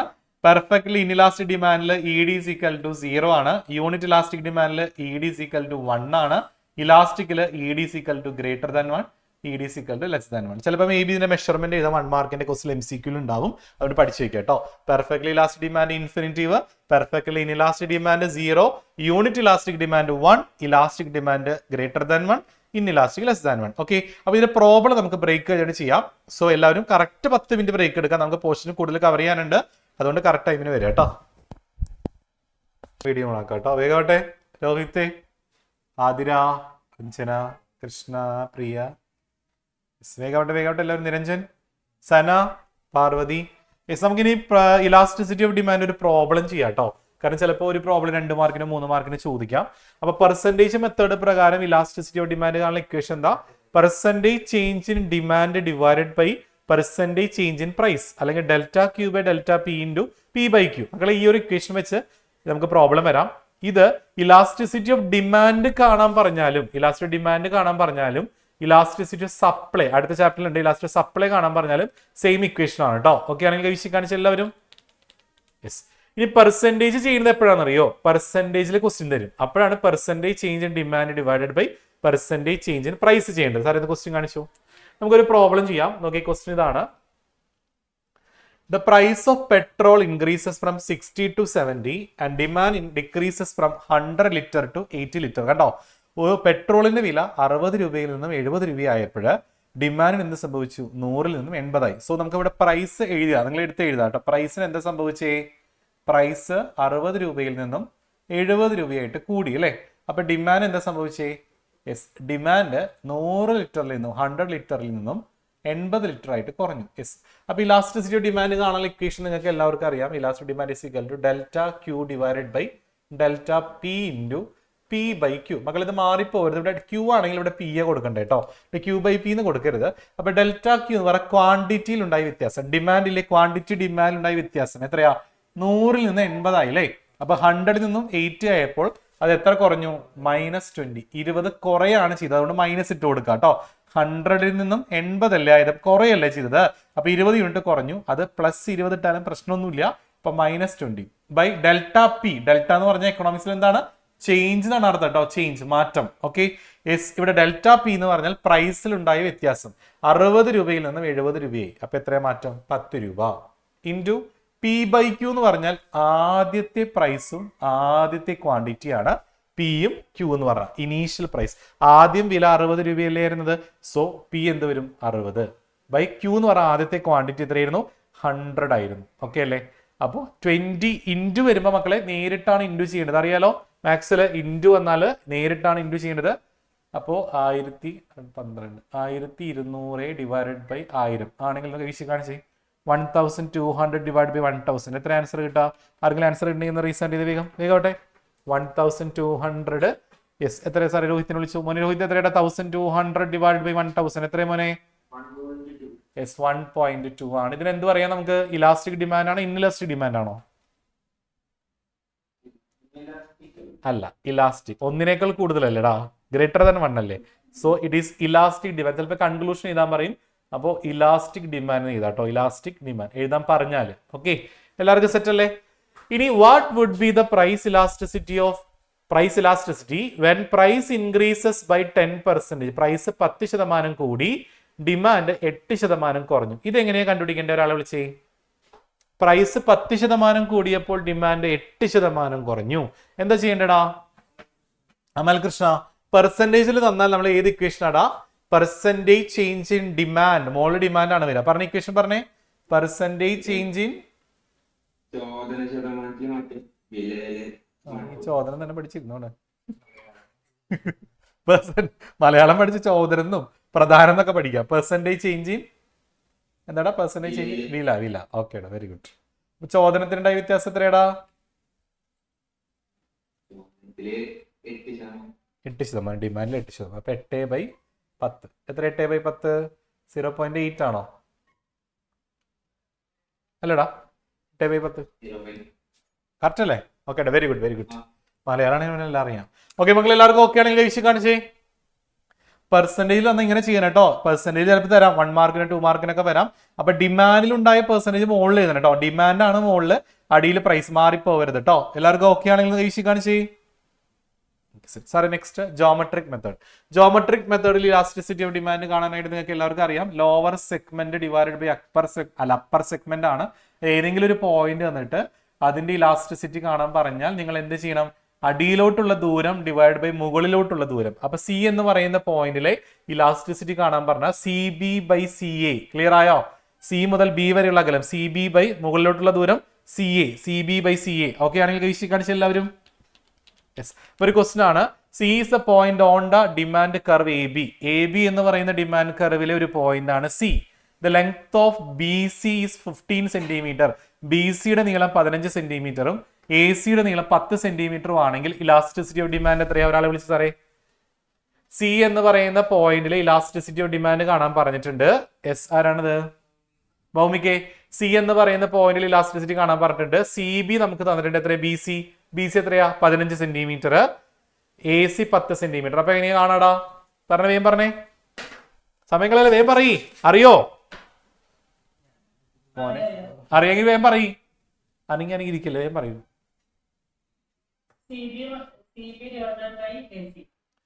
C B divide by A C. C ബിയുടെ നീളം എത്രയാ? 15/10 ആണോ? Answer is 1.5. മക്കളെ ക്ലിയർ ആയോ? ഇങ്ങനെയും വരാം ക്വസ്റ്റ്യൻ. ഇതുവരെ വന്നിട്ടില്ല കേട്ടോ, ഞാനിപ്പോ ആഡ് ചെയ്ത ക്വസ്റ്റ്യൻ ആണ്, ഇന്ന് വന്നിട്ട് ആഡ് ചെയ്ത ക്വസ്റ്റ്യൻ ആണ്. സോ ഇതുപോലെയും ക്വസ്റ്റ്യൻസ് വരാം. ഓക്കെ ആണെങ്കിൽ ഈശി കാണിച്ച എല്ലാവരും. അപ്പൊ ഏതെങ്കിലും ഒരു പോയിന്റിൽ ഇലാസ്റ്റിസിറ്റി കാണാൻ പറഞ്ഞാൽ അടിയിലോട്ടുള്ള ദൂരം, മക്കളെ അടിയിലോട്ടുള്ള ദൂരമാണ് കേട്ടോ ആദ്യം, ഡിവൈഡ് ബൈ മുകളിലോട്ടുള്ള ദൂരം കേട്ടോ. Lower segment divide by upper segment. ഇത് കൂടാതെ നിങ്ങൾക്ക് ഒരു ഡിമാൻഡ് കർവ് തന്നിട്ട് ഒരു 3 പോയിന്റ് അല്ല 4 പോയിന്റ് അല്ല 5 പോയിന്റ് മാർക്ക് ചെയ്യാനായിട്ട് വരും. നടുക്കത്തെ പോയിന്റ്, ഇവിടുത്തെ പോയിന്റ്, ഇവിടുത്തെ പോയിന്റ്, ഇവിടുത്തെ പോയിന്റ്, ഇവിടുത്തെ പോയിന്റ്. നടുക്കത്തെ point elastic demand is equal to 1. ഇവിടെ ഇലാസ്റ്റിക് ഡിമാൻഡ് ഗ്രേറ്റർ ദാൻ 1 അല്ല, ഇൻഫിനിറ്റീവ്. ഇവിടെ ഗ്രേറ്റർ ദാൻ 1, ഇവിടെ ലെസ് ദാൻ 1, ഇവിടെ ഇറ്റ് ഈസ് ഈക്വൽ ടു 0 കേട്ടോ. ഇത് മാർക്ക് ചെയ്യാൻ വരാറുണ്ട് കേട്ടോ, ഒന്ന് ഓർത്ത് വെച്ചേക്കണേ. ഓക്കെ അല്ലേ? എല്ലാവർക്കും അറിയാലോ ഇത്? യെസ്. അടുത്താണ് എക്സ്പെൻഡിച്ചർ മെത്തേഡ് ആണ്. എക്സ്പെൻഡിച്ചർ മെത്തേഡിൽ എങ്ങനെ ഇലാസ്റ്റിസിറ്റി ഡിമാൻഡ് കാണാൻ ഒരു 3 സ്റ്റേറ്റ്മെന്റ് പഠിക്കുക. എന്താ ഒന്നാമത്തെ statement? Any change in price does not affect expenditure. വിലയിൽ മാറ്റം വരുമ്പോൾ എക്സ്പെൻഡിച്ചറിലെ എഫക്ട് ചെയ്തില്ലെങ്കിൽ ഇലാസ്റ്റിസിറ്റി 1 ആയിരിക്കും. എക്സ്പെൻഡിച്ചറും പ്രൈസും തമ്മിൽ ഓപ്പോസിറ്റ് ഡയറക്ഷൻ. അതായത് പ്രൈസ് കൂടിയപ്പോൾ എക്സ്പെൻഡിച്ചർ കുറഞ്ഞു, പ്രൈസ് കുറഞ്ഞപ്പോൾ എക്സ്പെൻഡിച്ചർ കൂടി. അങ്ങനെയാണെങ്കിൽ ഗ്രേറ്റർ ദാൻ 1 ആയിരിക്കും. അതുപോലെ തന്നെ സെയിം ഡയറക്ഷൻ ആണെങ്കിൽ, അതായത് പ്രൈസ് കൂടിയപ്പോൾ എക്സ്പെൻഡിച്ചറും കൂടി, പ്രൈസ് കുറഞ്ഞപ്പോഴോ എക്സ്പെൻഡിച്ചറും കുറഞ്ഞു, അങ്ങനെയാണെങ്കിൽ ലെസ് ദാൻ 1 ആയിരിക്കും. ഓക്കെ ആണോ? 3 സ്റ്റേറ്റ്മെന്റ് ക്ലിയർ ആയോ? ചിലപ്പോൾ എക്സാമിന് ഇങ്ങനെ ചോദിക്കുക, with price 5% price increases then expenditure increases by 10%. What is elasticity of demand? അപ്പൊ 2 കൂടുതലല്ലേ ചെയ്തത്, അപ്പൊ elasticity demand less than 1. Okay ആണോ? സെറ്റ് അല്ലേ മക്കളെ? അങ്ങനെ ചോദിക്കും കേട്ടോ. 1 മാർക്കിന്റെ ക്വസ്റ്റ്യൻ ഏതോ ഒരു വർഷത്തെ ക്വസ്റ്റ്യൻ പേപ്പറിൽ ഞാൻ കണ്ടിട്ടുണ്ട്. സോ അതുകൊണ്ട് അതും പഠിച്ചു വെക്കുക കേട്ടോ, അങ്ങനെയും ക്വസ്റ്റ്യൻസ് വരാം. ഓക്കെ സാറേ next, elasticity of demand effect ചെയ്യുന്ന ഫാക്ടർ ഏതൊക്കെയാണെന്ന് ചോദിച്ചാൽ availability of substitute, nature of the product, income of the consumer, necessary or luxury good, changes in taste and fashion. ഒന്ന് ഒരു 4 പോയിന്റ് പഠിച്ചു വെച്ചോളൂ. അപ്പൊ ഇത്രയാണ് നമുക്ക് ഈ ഒരു ചാപ്റ്ററിൽ പഠിക്കാനായിട്ടുള്ളത്. വളരെ ഇമ്പോർട്ടന്റ് ആയ ചാപ്റ്റർ ആണ്. 15 മാർക്കിൽ കൂടുതൽ ഈ ചാപ്റ്ററിൽ നിന്ന് ക്വസ്റ്റ്യൻസ് വരാം. സാറേ അടുത്ത ടോപ്പിക്കിലോട്ട് പോകാം. എങ്കിൽ നമുക്ക് നെക്സ്റ്റ് ടോപ്പിക്ക്, നെക്സ്റ്റ് ചാപ്റ്ററിലോട്ട് പോകാം. നെക്സ്റ്റ് ചാപ്റ്റർ ഇതാണ് ഞാൻ പറഞ്ഞ എസ്സേ ക്വസ്റ്റ്യൻ കേട്ടോ. മിസ്റ്റർ റോയ് എന്ത് ചെയ്യാൻ പോവാണ്? 50 രൂപ കൊടുത്തിട്ട് 2 സാധനങ്ങൾ വാങ്ങാൻ പോവാണ്. 10 രൂപ 5 രൂപ. അതിൽ ബജറ്റ് ലൈൻ ഇക്വേഷൻ ചെയ്യാൻ പറഞ്ഞിട്ടുണ്ട്, സ്ലോപ്പ് കാണാൻ പറഞ്ഞിട്ടുണ്ട്, ഹൊറിസോണ്ടൽ വെർട്ടിക്കൽ ഡയഗ്രാം വരയ്ക്കാൻ പറഞ്ഞിട്ടുണ്ട്. അപ്പോൾ നിങ്ങൾ ഈ ഒരു ക്വസ്റ്റ്യൻ ഒന്ന് സ്ക്രീൻഷോട്ട് എടുത്തിട്ട് വീട്ടിൽ നിന്ന് വർക്ക്ഔട്ട് ചെയ്യുക. നാളെ മോർണിംഗിൽ എന്നിട്ട് എനിക്ക് പറഞ്ഞു തരണം കേട്ടോ. നാളെ മോർണിംഗ് നമുക്കത് ചെയ്യാം. സോ എല്ലാവരും ഈ ക്വസ്റ്റ്യൻ സ്ക്രീൻഷോട്ട് എടുത്തേ. എല്ലാവരും വീട്ടിൽ നിന്ന് ചെയ്തിട്ട് വേണം നാളെ കയറാം കേട്ടോ. അപ്പൊ ഇന്ന് രാത്രി ക്ലാസ് കഴിഞ്ഞാൽ ഉറങ്ങരുത്, ഇത് ചെയ്തിട്ടേ ഉറങ്ങാവൂ കേട്ടോ. Okay okay. അപ്പൊ നമുക്ക് നെക്സ്റ്റ് ടോപ്പിക് ആണ് chapter 3, production and cost. What is production function? ആദ്യം നമ്മൾ പഠിക്കുന്ന പ്രൊഡക്ഷൻ ഫംഗ്ഷൻ ആണ് മക്കളെ. ഒരു പ്രൊഡക്റ്റ് ഉണ്ടാക്കാൻ നമ്മൾ കൊടുക്കുന്ന ഇൻപുട്ടും നമുക്ക് അതിൽ നിന്ന് കിട്ടുന്ന ഔട്ട്പുട്ടും തമ്മിലുള്ള ബന്ധമാണ് production function. It shows the relationship between input and output. Clear ആയോ? ഒരു പ്രൊഡക്റ്റ് ഉണ്ടാക്കാൻ നമ്മൾ കൊടുക്കുന്ന ഇൻപുട്ടും അതിൽ നിന്ന് നമുക്ക് കിട്ടുന്ന ഔട്ട്പുട്ടും തമ്മിലുള്ള റിലേഷൻഷിപ്പ് ആണ് പ്രൊഡക്ഷൻ ഫംഗ്ഷൻ. നെക്സ്റ്റ് നമ്മൾ പഠിക്കേണ്ടത് ഐസോകോണ്ട് ആണ്. എന്താണ് ഐസോകോണ്ട്? ഐസോ എന്ന് പറഞ്ഞാൽ സെയിം എന്നാണ് അർത്ഥം, കോണ്ട് എന്ന് പറഞ്ഞാൽ ക്വാണ്ടിറ്റി. അതായത് it is A curve joining all the input combination that gives equal and maximum level of output. അതായത് നമുക്കൊരു പ്രൊഡക്റ്റ് ഉണ്ടാക്കണമെങ്കിൽ നമ്മൾ 2 സാധനങ്ങൾ ഇട്ട് കൊടുക്കണം. ഏതൊക്കെയാ? ലേബറും ക്യാപിറ്റലും. ഒരു 10 ലേബറിനെയും 3 ലക്ഷം ക്യാപിറ്റൽ ഇറക്കിയപ്പോൾ എനിക്ക് 20 യൂണിറ്റ് ഔട്ട്പുട്ട് കിട്ടി. ലേബർ ഞാൻ കുറച്ചു, എന്നിട്ട് ക്യാപിറ്റൽ കൂട്ടി, അപ്പോഴും എനിക്ക് 20 യൂണിറ്റ്. ഇനി ലേബർ ഞാൻ വീണ്ടും കൂട്ടി, ക്യാപിറ്റൽ എന്ത് ചെയ്തു, കുറച്ചു, അങ്ങനെ ചെയ്തു, അപ്പോഴും എനിക്ക് 20. കണ്ടോ? അപ്പൊ എങ്ങനെ ഇൻപുട്ട് ഇട്ട് കൊടുത്താലും എനിക്ക് കിട്ടുന്ന ഔട്ട്പുട്ട് എന്താ, അത് സെയിമും ആണ്, മാക്സിമം ആണ്. അതിൽ കൂടുതൽ ഔട്ട്പുട്ട് എനിക്ക് ഉണ്ടാക്കാൻ പറ്റത്തില്ല. അപ്പൊ ഇവയെ തമ്മിൽ ജോയിൻ ചെയ്ത് വരയ്ക്കുന്ന കർവാണ് ഐസോകോണ്ട് കർവ്. ക്ലിയർ ആണെങ്കിൽ വീശി കാണിച്ച്, എങ്ങനെ ഇൻപുട്ട് കൊടുത്താലും കിട്ടുന്ന ഔട്ട്പുട്ട് മാക്സിമം ആണ്, ഈക്വൽ ആണ് കേട്ടോ. അപ്പൊ ഈ ഡെഫിനിഷൻ പഠിക്കാം. അല്ലെങ്കിൽ വേറൊരു ഡെഫിനിഷൻ ഉണ്ട്, locus of points of combination പറഞ്ഞിട്ട്. ഏത് ഡെഫിനിഷൻ ചെയ്താലും കുഴപ്പമില്ല. ഐസോകോണ്ട് മാപ്പ് എന്ന് പറഞ്ഞാൽ ഒരു കൂട്ടം ഐസോകോണ്ട്. ഇതിന്റെ ഫിഗർ വരയ്ക്കാൻ പറഞ്ഞ ഇൻഡിഫറൻസ് കർവ് തന്നെ വരച്ച് വെച്ചാൽ മതി കേട്ടോ. അവിടെ ക്യൂ എന്ന് കൊടുത്താൽ മതി. അവിടെ ഐസി എന്നല്ലേ കൊടുക്കുക, അവിടെ ക്യൂ എന്ന് കൊടുക്കുക കേട്ടോ. ഓക്കെ ആണെങ്കിൽ സെറ്റ് ആണെങ്കിൽ കഴിച്ച് കാണിച്ച എല്ലാവരും. ഐസോകോണ്ട് മാപ്പ് എന്ന് പറഞ്ഞാൽ ഒരു കൂട്ടം ഐസോകോണ്ടിനെ ഐസോകോണ്ട് മാപ്പ് എന്ന് പറയാം. ഐസോകോണ്ടിന്റെ പ്രോപ്പർട്ടീസ് ചോദിച്ചാൽ ഇൻഡിഫറൻസ് കർവിന്റെ അതേ പ്രോപ്പർട്ടി ചെയ്യാൻ മതി. Downward sloping from left to right, convex to the origin, isoquant do not cut each other. അവ ഒരിക്കലും പരസ്പരം കൂട്ടിമുട്ടത്തില്ല. ഇനി എക്കണോമിക്സിൽ നമുക്ക് ടൈമിനെ, സമയത്തെ നമുക്ക് രണ്ടായിട്ട് തരംതിരിക്കാം. ഏതൊക്കെയാ രണ്ടായിട്ട് ക്ലാസിഫൈ ചെയ്യാം? ഏതൊക്കെയാ? ഷോർട്ട് റണ്ണും ലോങ് റണ്ണും. എന്താ ഷോർട്ട് റൺ, എന്താണ് ലോങ് റൺ? ഇതുപോലെ വലിച്ചു വാരി പഠിക്കൊന്നും വേണ്ട. എന്താ ഷോർട്ട് റൺ എന്ന് പറഞ്ഞ ഒരാളെ വിളിച്ച സാറേ ഷോർട്ട് റൺ ഹെയ്ഡൻ. എന്താണ് ഷോർട്ട് റൺ എന്ന് പറഞ്ഞ മോനെ? ഇതാരത്? ഷോർട്ട് റണ്ണും ലോങ് റണ്ണും. ഷോർട്ട് റണ്ണിൽ എന്തായിരിക്കും, ലോങ് റണ്ണിൽ എന്തായിരിക്കും, അതൊന്ന് പഠിച്ചു വെക്കാം. ഹെയ്ഡൻ എന്താണ് ഷോർട്ട് റൺ എന്ന് പറഞ്ഞാൽ? Yes, very good. Some inputs are fixed, others are variable അല്ലേ? കുറച്ച് ഇൻപുട്ട് നമ്മൾ ഇട്ട് കൊടുക്കുന്ന ഇൻപുട്ട് കുറച്ച് ഫിക്സഡും ആയിരിക്കും, കുറച്ച് വേരിയബിളും ആയിരിക്കും, വേരി ചെയ്തുകൊണ്ടിരിക്കും. അതിനെയാണ് ഷോർട്ട് റൺ എന്ന് പറയുക. ലോങ് റൺ എന്ന് പറഞ്ഞാൽ all inputs R variable. Okay ആണോ മക്കളെ? എല്ലാ ഇൻപുട്ടും വേരിയബിൾ ആണെങ്കിൽ നമുക്ക് അതിനെ ലോങ് റൺ എന്ന് പറയാം. ഓക്കെ ആണെങ്കിൽ കഴിച്ച് കാണിച്ച്. ഷോർട്ട് റൺ എന്ന് പറഞ്ഞാൽ കുറച്ച് ഇൻപുട്ട് ഫിക്സഡും കുറച്ച് ഇൻപുട്ട് വേരിയബിളും. ലോങ് റണ്ണിൽ എല്ലാ ഇൻപുട്ടും വേരിയബിൾ ആണ്. അടുത്താണ് ഷോർട്ട് റൺ പ്രൊഡക്ഷൻ ഫംഗ്ഷനും ലോങ് റൺ പ്രൊഡക്ഷൻ ഫംഗ്ഷനും. അത് ഷോർട്ട് റണ്ണും ലോങ് റണ്ണും ആയിട്ട് കണക്ട് ചെയ്ത് പഠിക്കുക. ഇവിടെ പ്രൊപ്പോർഷൻ മാറില്ല, ഇവിടെ പ്രൊപ്പോർഷൻ മാറും. അത് മാത്രം എക്സ്ട്രാ വരുന്നൊരു ടോപ്പിക്കാണ്. സോ അത് ഓർത്ത് വെച്ചാൽ മതി കേട്ടോ. നെക്സ്റ്റ് നമുക്ക് T P A P M P. T P A P M P ഇതിന് ചിലപ്പോൾ ഒരു ക്വസ്റ്റ്യൻ വരാം. ചിലപ്പോൾ ഇങ്ങനെയായിരിക്കും ക്വസ്റ്റ്യൻ വരിക കേട്ടോ. ഇപ്പൊ ലേബർ നിങ്ങൾക്ക് തന്നിട്ടുണ്ട്, ലേബർ എന്നിട്ട് 0 1 2 3. ടി പി തന്നിട്ടുണ്ട്, ടി പി 0. ലേബറിൽ നമുക്ക് ഒന്നും ഉണ്ടാക്കാൻ പറ്റില്ല, 0 ആയിരിക്കും.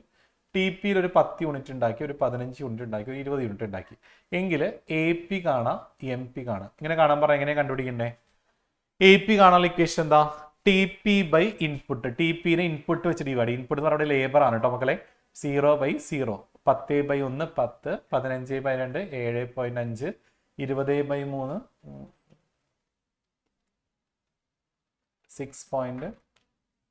6.6. ഓക്കെ അല്ലേ?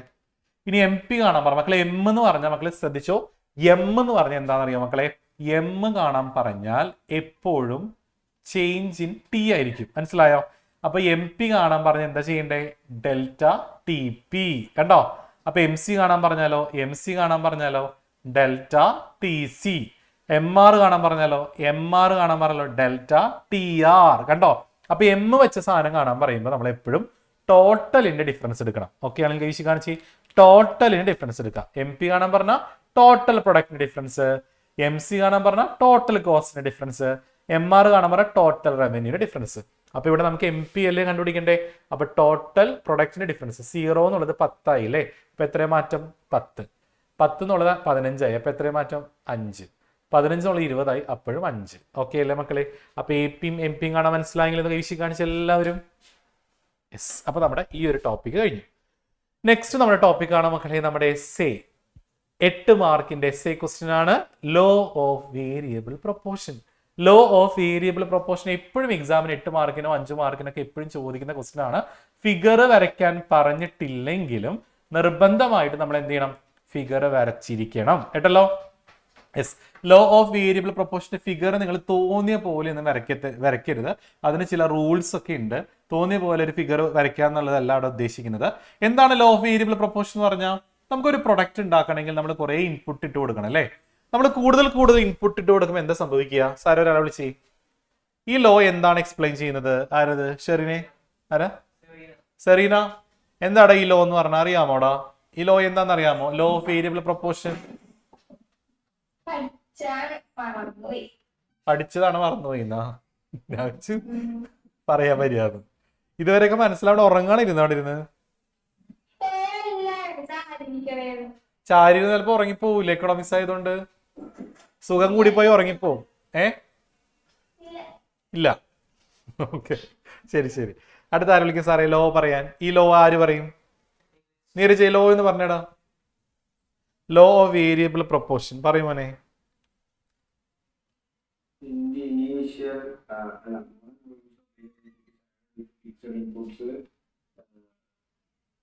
The MP will increase and then decrease at a diminishing rate. AP also increases and never becomes zero or negative.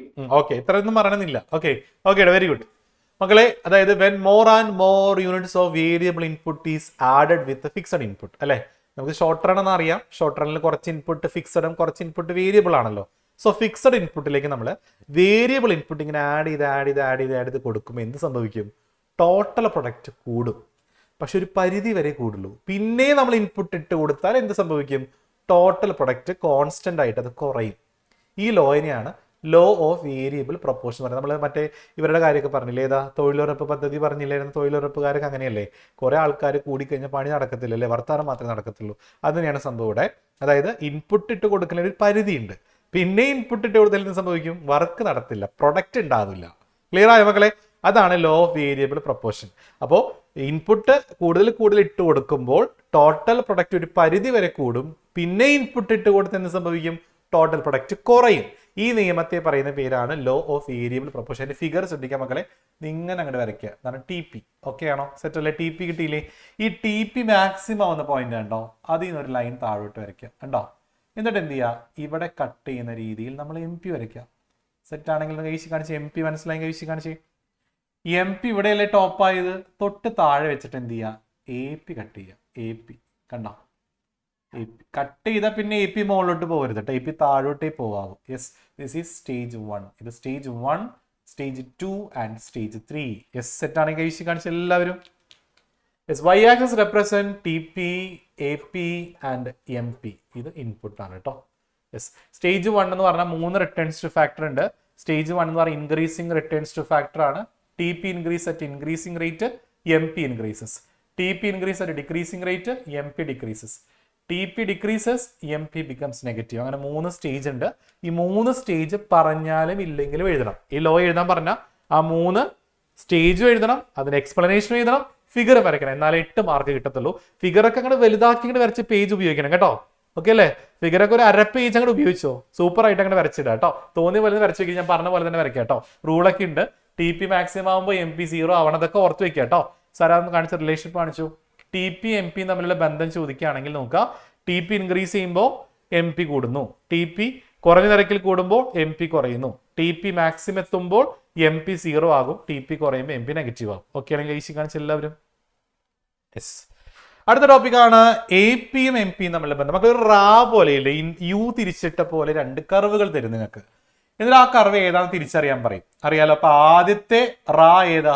റാ എന്ന് പറഞ്ഞാൽ യു തിരിച്ചിട്ടാണ് കേട്ടോ, ആണ് ഉദ്ദേശിക്കുന്നത്. അപ്പൊ ആദ്യത്തെ റാ ഏതാ? ഫസ്റ്റ് റാ ഏതാ? ഒരാളെ വിളിച്ച സാറേ, ശ്രീമലേ. ശ്രീമലാണ്. ആരാണ് ഫസ്റ്റ് റാ ഏതാ? ശ്രീമൽ. ആരാ? ശിവനന്ദ. ഏതാടാ ഫസ്റ്റ് റാ? ഫസ്റ്റ് റാ ഏതാടാ? അവിടെ 2 റാ തന്നു. ഒന്ന് വായ തുറന്ന് പറയൂ. 2 റാ തന്നു. ഇതിൽ ഏതാണ് ഫസ്റ്റ് റാ? ഇത് ഒന്നാമത്തെ കർവ്, ഇത് രണ്ടാമത്തെ കർവ്. ഒന്നാമത്തെ കർവ് രണ്ടാമത്തെ കർവ് എഴുതാൻ പറയും. ഒന്നാമത്തെ കർവ് ഏതാ?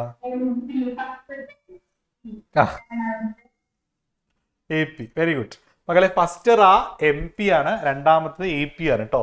മകളെ എം പി അല്ലേ ആദ്യം വരിക, അപ്പൊ എം പി ഓർത്ത് വയ്ക്കുക. എം പി ആണ് ഒന്നാമത്തത്, രണ്ടാമത് എ പി ആണ്. അപ്പൊ തമ്മിൽ ബന്ധം ചോദിക്കുകയാണെങ്കിൽ രണ്ടും യു തിരിച്ചിട്ട പോലെയാണെന്ന് ചെയ്താൽ അല്ലെ. A P and M P curve are inverse U shaped. U തിരിച്ചിട്ട പോലെയാണ്. അതുപോലെ എ പിക്ക് മുമ്പ് എം പി മാക്സിമം ആകും, എ പി മാക്സിമം ആകുമ്പോൾ എ പി എം പി തുല്യമായിരിക്കും എന്നൊക്കെ പറയാം. എഴുതാട്ടെ, സിമ്പിൾ ആണ് കേട്ടോ മക്കളെ. അത് റിലേഷൻഷിപ്പ് എഴുതാം. സോ എല്ലാവരും എ പിയും എം പിയും തമ്മിലുള്ള ബന്ധം നന്നായിട്ട് പഠിക്കണം. ഓക്കെ അല്ലേ? കൈവശിക്കുക എല്ലാവരും. സെറ്റ് സാർ അടുത്ത് കാണിച്ചു. അടുത്ത ടോപ്പിക്കാണ് റിട്ടേൺസ് ടു സ്കെയിൽ. മക്കളെ റിട്ടേൺസ് ടു സ്കെയിൽ ആണ്. ഇത് ലോങ് റൺ ആണ്. ഇതുവരെ പഠിച്ചപ്പോൾ ഷോർട്ട് റൺ ആണ്. ഷോർട്ട് റൺ എന്ന് പറഞ്ഞാൽ എന്താ?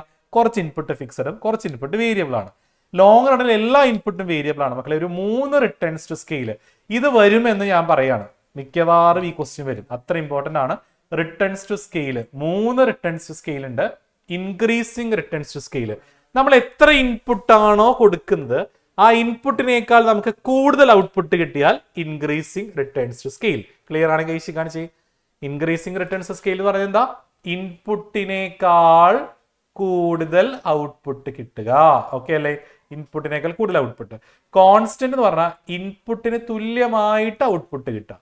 ഇനി ഇൻപുട്ടിനേക്കാൾ കുറവാണ് ഔട്ട്പുട്ട് കിട്ടുന്നതെങ്കിൽ അത് ഡിക്രീസിങ്. ഇവിടെ നെഗറ്റീവ് റിട്ടേൺസ് ടു സ്കെയിൽ ഇല്ല, നെഗറ്റീവ് റിട്ടേൺസ് ടു ഫാക്ടർ ആണുള്ളത്. ഇത് സ്കെയിലാണ്, രണ്ടും മാറിപ്പോവരുത്. റിട്ടേൺസ് ടു ഫാക്ടർ 3 ഉണ്ട്.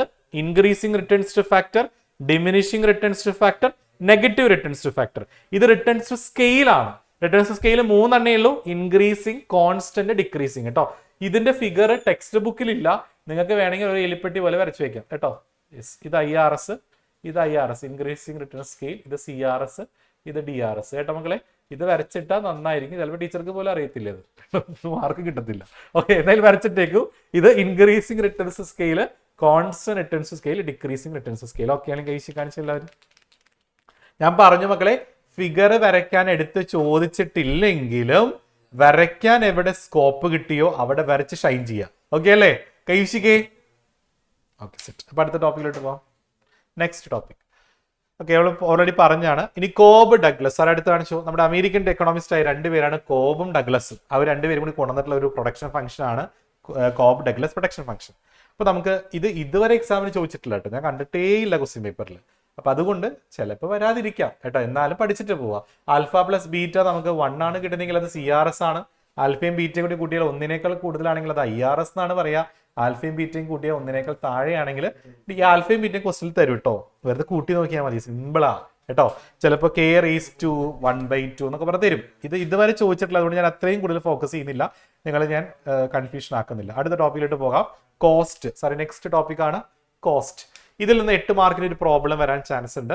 കോസ്റ്റ് എന്ന് പറഞ്ഞാൽ നമുക്കറിയാം ചെലവാണോ അതോ പ്രൈസ് ആണോ കോസ്റ്റ് എന്ന് പറഞ്ഞാൽ. ഒരാളെ വിളിച്ച് കോസ്റ്റ് എന്ന് പറഞ്ഞാൽ എന്താർത്ഥം? What is cost? എന്താ കോസ്റ്റ് എന്ന് പറയാം? പ്രൈസിനെയാണോ ചെലവിനെയാണോ കോസ്റ്റ് എന്ന് പറയാടാ? സീനെന്താ? ചെലവാണ്, പ്രൈസ് അല്ല കേട്ടോ മക്കൾ. It's not a price. ഒരു വസ്തു ഉണ്ടാക്കാൻ ആവശ്യമായ ചെലവിനെയാണ് കോസ്റ്റ് എന്ന് പറയാ. കോസ്റ്റ് പലവിധം ഉണ്ട്. ടോട്ടൽ ഫിക്സഡ് കോസ്റ്റ് ചെയ്യുന്നത് ആദ്യമായിട്ട് ഉത്തരം പറഞ്ഞ സന്തോഷം. Total fixed cost, total variable cost, total cost, average cost, കുറെ കോസ്റ്റുകൾ ഉണ്ട്. ഇതിന്റെ ഇക്വേഷൻ നിങ്ങൾക്ക് എല്ലാവർക്കും അറിയാലോ അല്ലേ മക്കളെ? പ്രോബ്ലം ചെയ്യാൻ അറിയാലോ? അറിയാത്ത ആരെങ്കിലും ഉണ്ടെങ്കിൽ റീസ് ആൻഡ് ഇത് പറഞ്ഞുതരാം. സാറേ അടുത്ത ടോപ്പിക് കാണിച്ചോ, ഇക്വേഷൻ കാണിച്ചോ. AFC, AVC, AMC. ഓക്കെ സാറേ ഒന്ന് പ്ലെയിൻ ആക്കി തരൂ. യെസ്, ഇതിന്റെ പ്രോബ്ലം അറിയാത്തവർ ആരെങ്കിലും ഉണ്ടെങ്കിൽ റീസ് ആൻഡ് ചെയ്തു. ആരെങ്കിലും ഉണ്ടെങ്കിൽ TC കാണാനുള്ള ഇക്വേഷൻ എന്താ? TC = TFC + TVC. ഓക്കെ അല്ലേ? ഇതിൽ നിന്ന് നമുക്ക് TFC കണ്ടുപിടിക്കാം. TFC = TC - TVC. TVC എങ്ങനെ കാണും? TVC = TC - TFC. ഓക്കെ അല്ലേ? ഇനി വളരെ ഇമ്പോർട്ടന്റ് ആയിട്ട് ഒരു പോയിന്റ് ആണ്, വെൻ ഔട്ട്പുട്ട് ഈസ് 0. ഇത് വെച്ചാട്ടാണ് നിങ്ങൾ കയറേണ്ടത് കേട്ടോ. Output is 0. ഔട്ട്പുട്ട് 0 ആണെങ്കിൽ മക്കളെ ശ്രദ്ധിക്കാട്ടോ, നമ്മുടെ ടേബിളിനകത്ത് നമുക്ക് ഔട്ട്പുട്ട് തരും. ആ ഔട്ട്പുട്ട് 0 വരുന്ന ഔട്ട്പുട്ട് സ്റ്റാർട്ടിങ് തന്നെ 0 ആയിരിക്കും. ആ 0 ഔട്ട്പുട്ടില് TC എത്രയാണോ തന്നിട്ടുള്ളത് അത് തന്നെയായിരിക്കും TFC. ഓക്കെ അല്ലേ? അപ്പൊ 0, 1, 2, 3 എന്നൊക്കെ പറഞ്ഞു തരും. ഇവിടെ TC തരും കേട്ടോ. ഇത് ഔട്ട്പുട്ടാണ്. TCയുടെ അവിടെ 60 തരും. പിന്നെ ബാക്കി ചിലപ്പോൾ 100, 130, 140 ബാക്കിയൊക്കെ കണ്ടുപിടിക്കാൻ പറയും. TFC, TVC, AFC. ഒന്ന് താഴേക്ക് ചെറിയ ഒന്ന് താഴ്ത്തി. AFC, AVC, AC, MC. ഇത് ഫുള്ള് കാണാൻ പറയും. മക്കളെ ഇത് രണ്ടും മതി നമുക്ക്, വേറെ ഒന്നും വേണ്ട, ഫുള്ള് കണ്ടുപിടിക്കാൻ പറ്റും. സാർ ഒന്ന് ചെറുതാക്കും. അപ്പൊ ഔട്ട്പുട്ട് നമുക്ക് 0 ആണെങ്കിൽ, ഔട്ട്പുട്ട് 0 ആണെങ്കിൽ TCയും TFCയും തുല്യമാണ്. അപ്പൊ ഔട്ട്പുട്ട് 0 ആണെങ്കിൽ ആയുഷ് സാറേ ഔട്ട്പുട്ട് 0 അല്ല. അപ്പൊ TC എത്രയാടാ? TC എത്ര ആയുഷേ? TC എത്രയാ നമുക്ക് വരിക? TFC എത്രയായിരിക്കും? TCയും TFC സെയിം അല്ലേ? സാറേ വേറെ ആളെ വിളിച്ചെന്നാ. അഖിലേഷ് പറഞ്ഞ മോനെ. TC നമുക്ക് 60. 0 ഔട്ട്പുട്ടിൽ TC 60 ആണ്. സോ TFC എത്രയായിരിക്കും? ഫുൾ 60 ആയിരിക്കും. Very good. ഒരെണ്ണം 60 കിട്ടിയ ഫിക്സഡ് കോസ്റ്റ് വരെ ഫിക്സഡ് ആയിരിക്കും. സോ ഒരെണ്ണം 60 കിട്ടിയ 60 ആയിരിക്കും ഫുള്ള് കിട്ടാം മക്കളെ. സെറ്റ് ആണെങ്കിൽ ഇത് കഴിച്ച് കാണിച്ച എല്ലാവരും കണ്ടോ? അപ്പൊ സീറോ ഔട്ട്പുട്ടില് ടി സിയും ടി എഫ് സി സെയിം ആയിരിക്കും. കണ്ടോ? T C C F C same ആയിരിക്കും സീറോ ഔട്ട്പുട്ടിൽ. കണ്ടോ? ഒരെണ്ണം കിട്ടിയാൽ പിന്നെ ഫുൾ അത് തന്നെയായിരിക്കും. ടി വി സി കാണാൻ അറിയാലോ. എങ്ങനെ ടി വി സി കാണണ്ടേ? ടി സിന്ന് ടി എഫ് സി കുറയ്ക്കാം. ടി വി സിനെ കാണാം T C minus T F C. അപ്പൊ 60 60 കുറച്ചാൽ 0, 100 60 കുറച്ചാൽ 40. കേട്ടോ? അങ്ങനെ കുറച്ച് വരും കേട്ടോ. ഇനി എ എഫ് സി മക്കളെ എ വെച്ചിട്ടുള്ള സാധനം കണ്ടുപിടിക്കുക. എളുപ്പവഴി പറഞ്ഞു തരട്ടെ. A F C, A V C, A C. മക്കളെ എ എന്ന് പറഞ്ഞ ആവറേജാ. എ വരുന്ന സാധനം കണ്ടുപിടിക്കാനുണ്ടല്ലോ, ഈ എ അങ്ങനെ എടുത്ത് കളയാ. എ എടുത്ത് കളഞ്ഞിട്ട് ടി ഇട്ട് കൊടുക്കുക. എന്നിട്ട് ബൈ ഔട്ട്പുട്ട് ചെയ്യുക. അപ്പൊ എ എഫ് സി കാണാൻ എന്താ ചെയ്യണ്ടേ? എ മാറ്റിയിട്ട് ടി ഇട്ട് കൊടുക്കുക. അപ്പൊ T F C by output. Set ആണെങ്കിൽ കൈവശി കാണിച്ച എല്ലാവരും സെറ്റ് ആണെങ്കിൽ എനർജറ്റിക് ആയിട്ട് കൈവശി കാണിച്ച് നോക്കട്ടെ. ഓക്കെ. അപ്പൊ എ വി സി എങ്ങനെ കാണാം? എ മാറ്റിയിട്ടിട്ട് ടി ഇട്ട് കൊടുക്കുക. അപ്പൊ T V C by output. Okay അല്ലേ? അപ്പൊ എ സി എങ്ങനെ കാണാടാ? ഒരാൾ വിളിച്ചാൽ എ സി എങ്ങനെ കാണാം? അപ്പോ എ സി എങ്ങനെ കാണാം മോനെ? അവന് എ സി എങ്ങനെ കാണാം? വേഗം പറയും. എ സി പറയും. ആ ഇതാണ് പ്രശ്നം. ഞാൻ ഇവിടെ കിടന്ന് പ്രസംഗിച്ചോണ്ടിരിക്കുന്ന ആർക്ക് വേണ്ടിട്ടാ? ആ അപ്പൊ എ വന്ന എന്ത് ചെയ്യണമെന്ന് പറഞ്ഞേ? എ മാറ്റിയിട്ടിട്ട് ടി ഇട്ട് കൊടുക്കണം. അപ്പൊ എന്ത് വരും? T C by output. കേട്ടോ? യെസ്. അല്ലെങ്കിൽ നീ പറഞ്ഞ പോലെ A F C plus A V C ചെയ്താലും എ സി കിട്ടും. പക്ഷെ ഈ എളുപ്പവഴി ഓർത്ത് വെക്കണം. കേട്ടോ? മക്കൾ എല്ലാവർക്കും ഓക്കെ ആണെങ്കിൽ കഴിച്ച് കാണിച്ചേ. അപ്പൊ എ എഫ് സി കാണാൻ എന്ത് ചെയ്യണം? T F C by out. അപ്പൊ 60 ബൈ ഇത് നില്ല. 60 ബൈ 1 60 വരും. 60 ബൈ 2 30. മക്കൾ സെറ്റല്ലേ? എ എഫ് സി കാണാൻ എ വി സി കാണാൻ T V C by output. A C കാണാൻ T C by output. M C എങ്ങനെ? നേരത്തെ ഞാൻ പറഞ്ഞു മക്കളെ, എം വെച്ചിട്ടുള്ള സാധനം കാണണം. എങ്ങനെയാ എം വെച്ചിട്ടുള്ള സാധനം എങ്ങനെ കാണാം? ടോട്ടൽ കോസ്റ്റിന്റെ ഡെൽറ്റ ടി സി ആണ് അല്ലെ? ടോട്ടൽ കോസ്റ്റിന്റെ ഡിഫറൻസ് ആണ്. അപ്പൊ ടോട്ടൽ കോസ്റ്റ് ആദ്യത്തെ 60 അല്ലേ? അത് വേണമെങ്കിൽ നില്ലെന്ന് പറഞ്ഞു എഴുതാം. 60 100 അപ്പൊ എത്ര ചേഞ്ച്? 40. 100 130 അപ്പൊ 30. 130 140 10. മക്കളെ സെറ്റ് ആണെങ്കിൽ നമുക്ക് വീശി കാണിച്ച എല്ലാവരും. യെസ്. ചിലപ്പോൾ എക്സാമിന് ഈ ടി സിയും ടി എഫ് സിയും ടി വി സിയും കൂടിയിട്ട് ചേർത്ത് ഒരു ഡയഗ്രത്തിൽ വരയ്ക്കാൻ പറയും. സിംഗിൾ ഡയഗ്രത്തിൽ വരയ്ക്കാൻ പറയുമ്പോൾ ഇങ്ങനെയാണ് വരയ്ക്കേണ്ടത്. X axis, Y axis, total fixed cost എപ്പോഴും എക്സ് ആക്സിസിന് പാരലൽ ആയിരിക്കും. അപ്പോൾ ടി എഫ് സി 60. കണ്ടോ? എല്ലാം 60 അല്ലേ? സോ ഇങ്ങനെ വരും. എക്സ് ആക്സിസിന് പാരലൽ ആയിട്ട് വരും. ഇനി ടി വി സി എവിടെ നിന്ന് തുടങ്ങാം? ടി വി സി എപ്പോഴും 0 നിന്നാണ് തുടങ്ങുക. സോ ഇതാണ് ടി വി സി. ഓക്കെ അല്ലേ? ടി സിയും ടി എഫ് സി സെയിം അല്ലേ? 0 ഔട്ട്പുട്ടില് ടി സിയും ടി എഫ് സി 60 അല്ലേ? സോ ടി സി നമുക്ക് ഇവിടെ നിന്നാണ് വരിക. ഇതാണ് ടി സി. ഓക്കെ ആണെങ്കിൽ നമുക്ക് ടി സി കാണിച്ച എല്ലാവരും. ടി സി ആണ് മുകളിൽ മക്കളെ. ടോട്ടൽ കോസ്റ്റ് മുകളിൽ വരും. ടി വി സി 0 എന്നാണ് കേട്ടോ. ഇനി A F C curve. A F C curve എപ്പോഴും ഏത് ഷേപ്പിലാണ് മക്കളെ? എ എഫ് സി കർവ് എപ്പോഴും 1 മാർക്കിന്റെ ക്വസ്റ്റ്യൻ വരാറുണ്ട്. ഈ ഷേപ്പിനെ പറയുന്ന പേരാണ് റെക്ടാങ്കുലർ ഹൈപ്പർബോള. അപ്പൊ റെക്ടാങ്കുലർ ഹൈപ്പർബോളയിൽ വരുന്ന കർവ് ഏതാ? എല്ലാ എക്സാമിനും എക്കണോമിക്സിൽ ഈ വർഷം ചോദിച്ചിട്ടുണ്ട്. ഓണപരീക്ഷ, ക്രിസ്മസ് പരീക്ഷ, മോഡൽ എക്സാം, ഈ 3 പരീക്ഷയ്ക്ക് ഈ സാധനം ചോദിച്ചിട്ടുണ്ട്. റെക്ടാങ്കുലർ ഹൈപ്പർബോളയിൽ വരുന്ന കർവ് ഏതാണ്? എ എഫ് സി കർവ് ആണ് കേട്ടോ.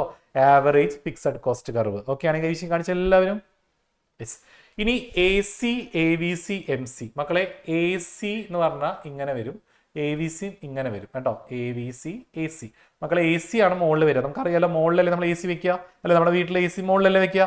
അപ്പൊ ഈ 2 കർവുകളിൽ എ സി മുകളിലാണ് വരിക, അടിയിലെ എ വി സി. ഓക്കെ. ഇനി എം സി എന്ന് പറഞ്ഞൊന്നുമില്ല മക്കളെ. ടിക്ക് ഇട്ട പോലെയാണ് എം സി. ഒരു ടിക്ക് ഇടുക, അത്രയേ ഉള്ളൂ. ടിക്ക് ഇടില്ല, നമ്മൾ ശരിയാകുമ്പോൾ ജസ്റ്റ് ടിക്ക് ഇടൂല്ലേ? That is M C. Okay ആണോ? അപ്പൊ എം സി കർവും എ സി കർവും എ വി സി കർവും എല്ലാ കർവും കിട്ടിയോ നിങ്ങൾക്ക്? ഓക്കെ ആണെങ്കിൽ എ സി കാണിച്ച എല്ലാവരും. ഡൗട്ട് ഉണ്ടോ? രോഹിത്തെ ക്ലിയർ അല്ലേ? കൊള്ളാടോ രോഹിത്തെ? Okay set. അപ്പൊ ആർക്കെങ്കിലും ഡൗട്ട് ഉണ്ടെങ്കിൽ റീസാൻഡ് ചെയ്തോ. അതുൽ കൃഷ്ണ മോനെ ക്ലിയർ ആയോ? ഒന്ന് അൺമ്യൂട്ട് ചെയ്തേ. അതുലെ അൺമ്യൂട്ട് ചെയ്യാമോ? ഈ പ്രോബ്ലം മനസ്സിലായോ? അതിലെ 0 ഔട്ട്പുട്ടില് ടി സിയും ടി എഫ് സി സെയിം ആയിരിക്കും. 0 ഔട്ട്പുട്ടില് 60 ആണ് ടി സി എങ്കിൽ ടി എഫ് സി 60 ആയിരിക്കും. 60 വരെ ഇവിടെ 100 ആണെങ്കിൽ 100 ആയിരിക്കും ടി എഫ് സി കേട്ടോ. അത് കിട്ടിയ പിന്നെ ഈ ക്വസ്റ്റ്യൻ വെച്ച് അങ്ങോട്ട് ചെയ്ത ഫുൾ മാർക്ക് സെറ്റ്. മക്കൾ എല്ലാവർക്കും ഓക്കെ ആണോ? പ്രോബ്ലം ഡയഗ്രം സെറ്റ് ആണെന്ന് എനർജറ്റിക് ആയിട്ട് കൈശി കാണിച്ചേ. യെസ്. ഓക്കെ. എന്നിട്ട് റിലേഷൻഷിപ്പ് ഒക്കെ ചോദിക്കുകയാണെങ്കിൽ ഈ ഫിഗർ വെച്ചൊന്ന് മനസ്സിലാക്കാം കേട്ടോ. സാറേ നെക്സ്റ്റ് ഇതിലേക്ക് പോവാം. സാനയ്ക്ക് ഡൗട്ട് ആണ്. സാധനം എന്താ സാധനം? വേഗം ചോദിച്ച സാധനം ഡൗട്ട്.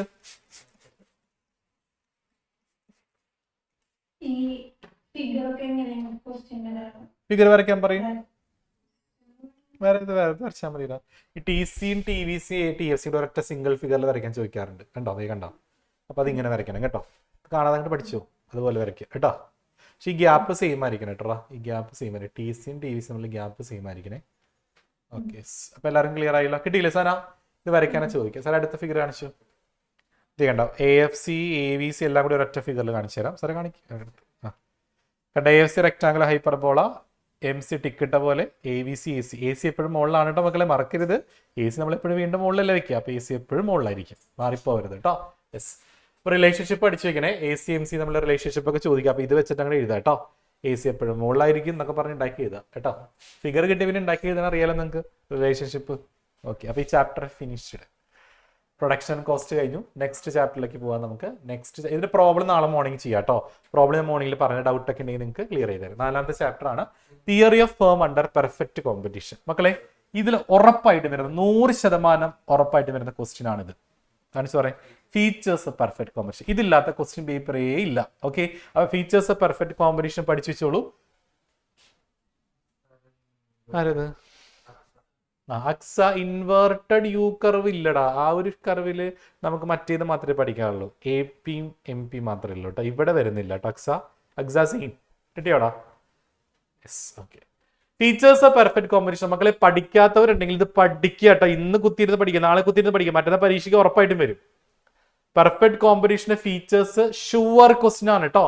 പെർഫെക്റ്റ് കോമ്പറ്റീഷന്റെ ഫീച്ചേഴ്സ് ഏതൊക്കെയാ? Large number of buyers and sellers ഉണ്ടല്ലേ, ഒരുപാട് വാങ്ങാനും വിൽക്കാനും ആൾക്കാരുണ്ട്. പിന്നെയോ ഹോമോജീനിയസ് പ്രൊഡക്റ്റ് ആണ്, എല്ലാവരും പ്രൊഡ്യൂസ് ചെയ്യുന്നത് ഒരേപോലെയുള്ള ഉൽപ്പന്നങ്ങളാണ്. പെർഫെക്റ്റ് നോളജ് അബൌട്ട് മാർക്കറ്റ് സിറ്റുവേഷനെ കുറിച്ച് നല്ല നോളജ് ഉണ്ടായിരിക്കണം. Freedom of entry and exit, ആർക്ക് വേണമെങ്കിലും ഈ മാർക്കറ്റിലേക്ക് എന്ത് ചെയ്യാം, എൻട്രി ചെയ്യാനും പറ്റും, എക്സിറ്റ് ചെയ്യാനും. എന്തുകൊണ്ടാണ് എല്ലാവർക്കും എൻട്രി ചെയ്യാനും എക്സിറ്റ് ചെയ്യാനും പറ്റുന്നത്? കാരണം അറ്റ്ലീസ്റ്റ് ഇവിടെ നമുക്ക് നോർമൽ പ്രോഫിറ്റ് കിട്ടും. അതുകൊണ്ടാണ് ചിലപ്പോൾ 1 മാർക്കിന്റെ ക്വസ്റ്റ്യൻ ചോദിക്കും, ഫ്രീഡം ഓഫ് എൻട്രി ആൻഡ് എക്സിസ്റ്റിന്റെ മീനിങ് എന്താണ്? അവിടെ നോർമൽ പ്രോഫിറ്റ് കിട്ടുന്നത് കൊണ്ടാണ് freedom of entry and exit, ആർക്ക് വേണമെങ്കിലും എൻട്രി ചെയ്യാനും എക്സിറ്റ് ചെയ്യാനും പറ്റുന്നത് നോട്ട് ചെയ്ത് വെക്കുക കേട്ടോ. പിന്നെ ആബ്സെൻസ് ഓഫ് ട്രാൻസ്പോർട്ടേഷൻ കോസ്റ്റ് ഇല്ല. യൂണിഫോം പ്രൈസ്, എല്ലാവരും വിൽക്കുന്ന ഒരേ വിലയ്ക്കാണ്. സെല്ലിംഗ് കോസ്റ്റ് ഇല്ല. ഫേംസിനെ പ്രൈസ് ടേക്കർ എന്നാ പറയുക. വില എന്താണോ മാർക്കറ്റിലെ വില, ആ വിലയ്ക്ക് അവർക്ക് വിൽക്കാൻ പറ്റില്ല, ഇഷ്ടമുള്ള വിലയ്ക്ക് വിൽക്കാൻ പറ്റത്തില്ല കേട്ടോ.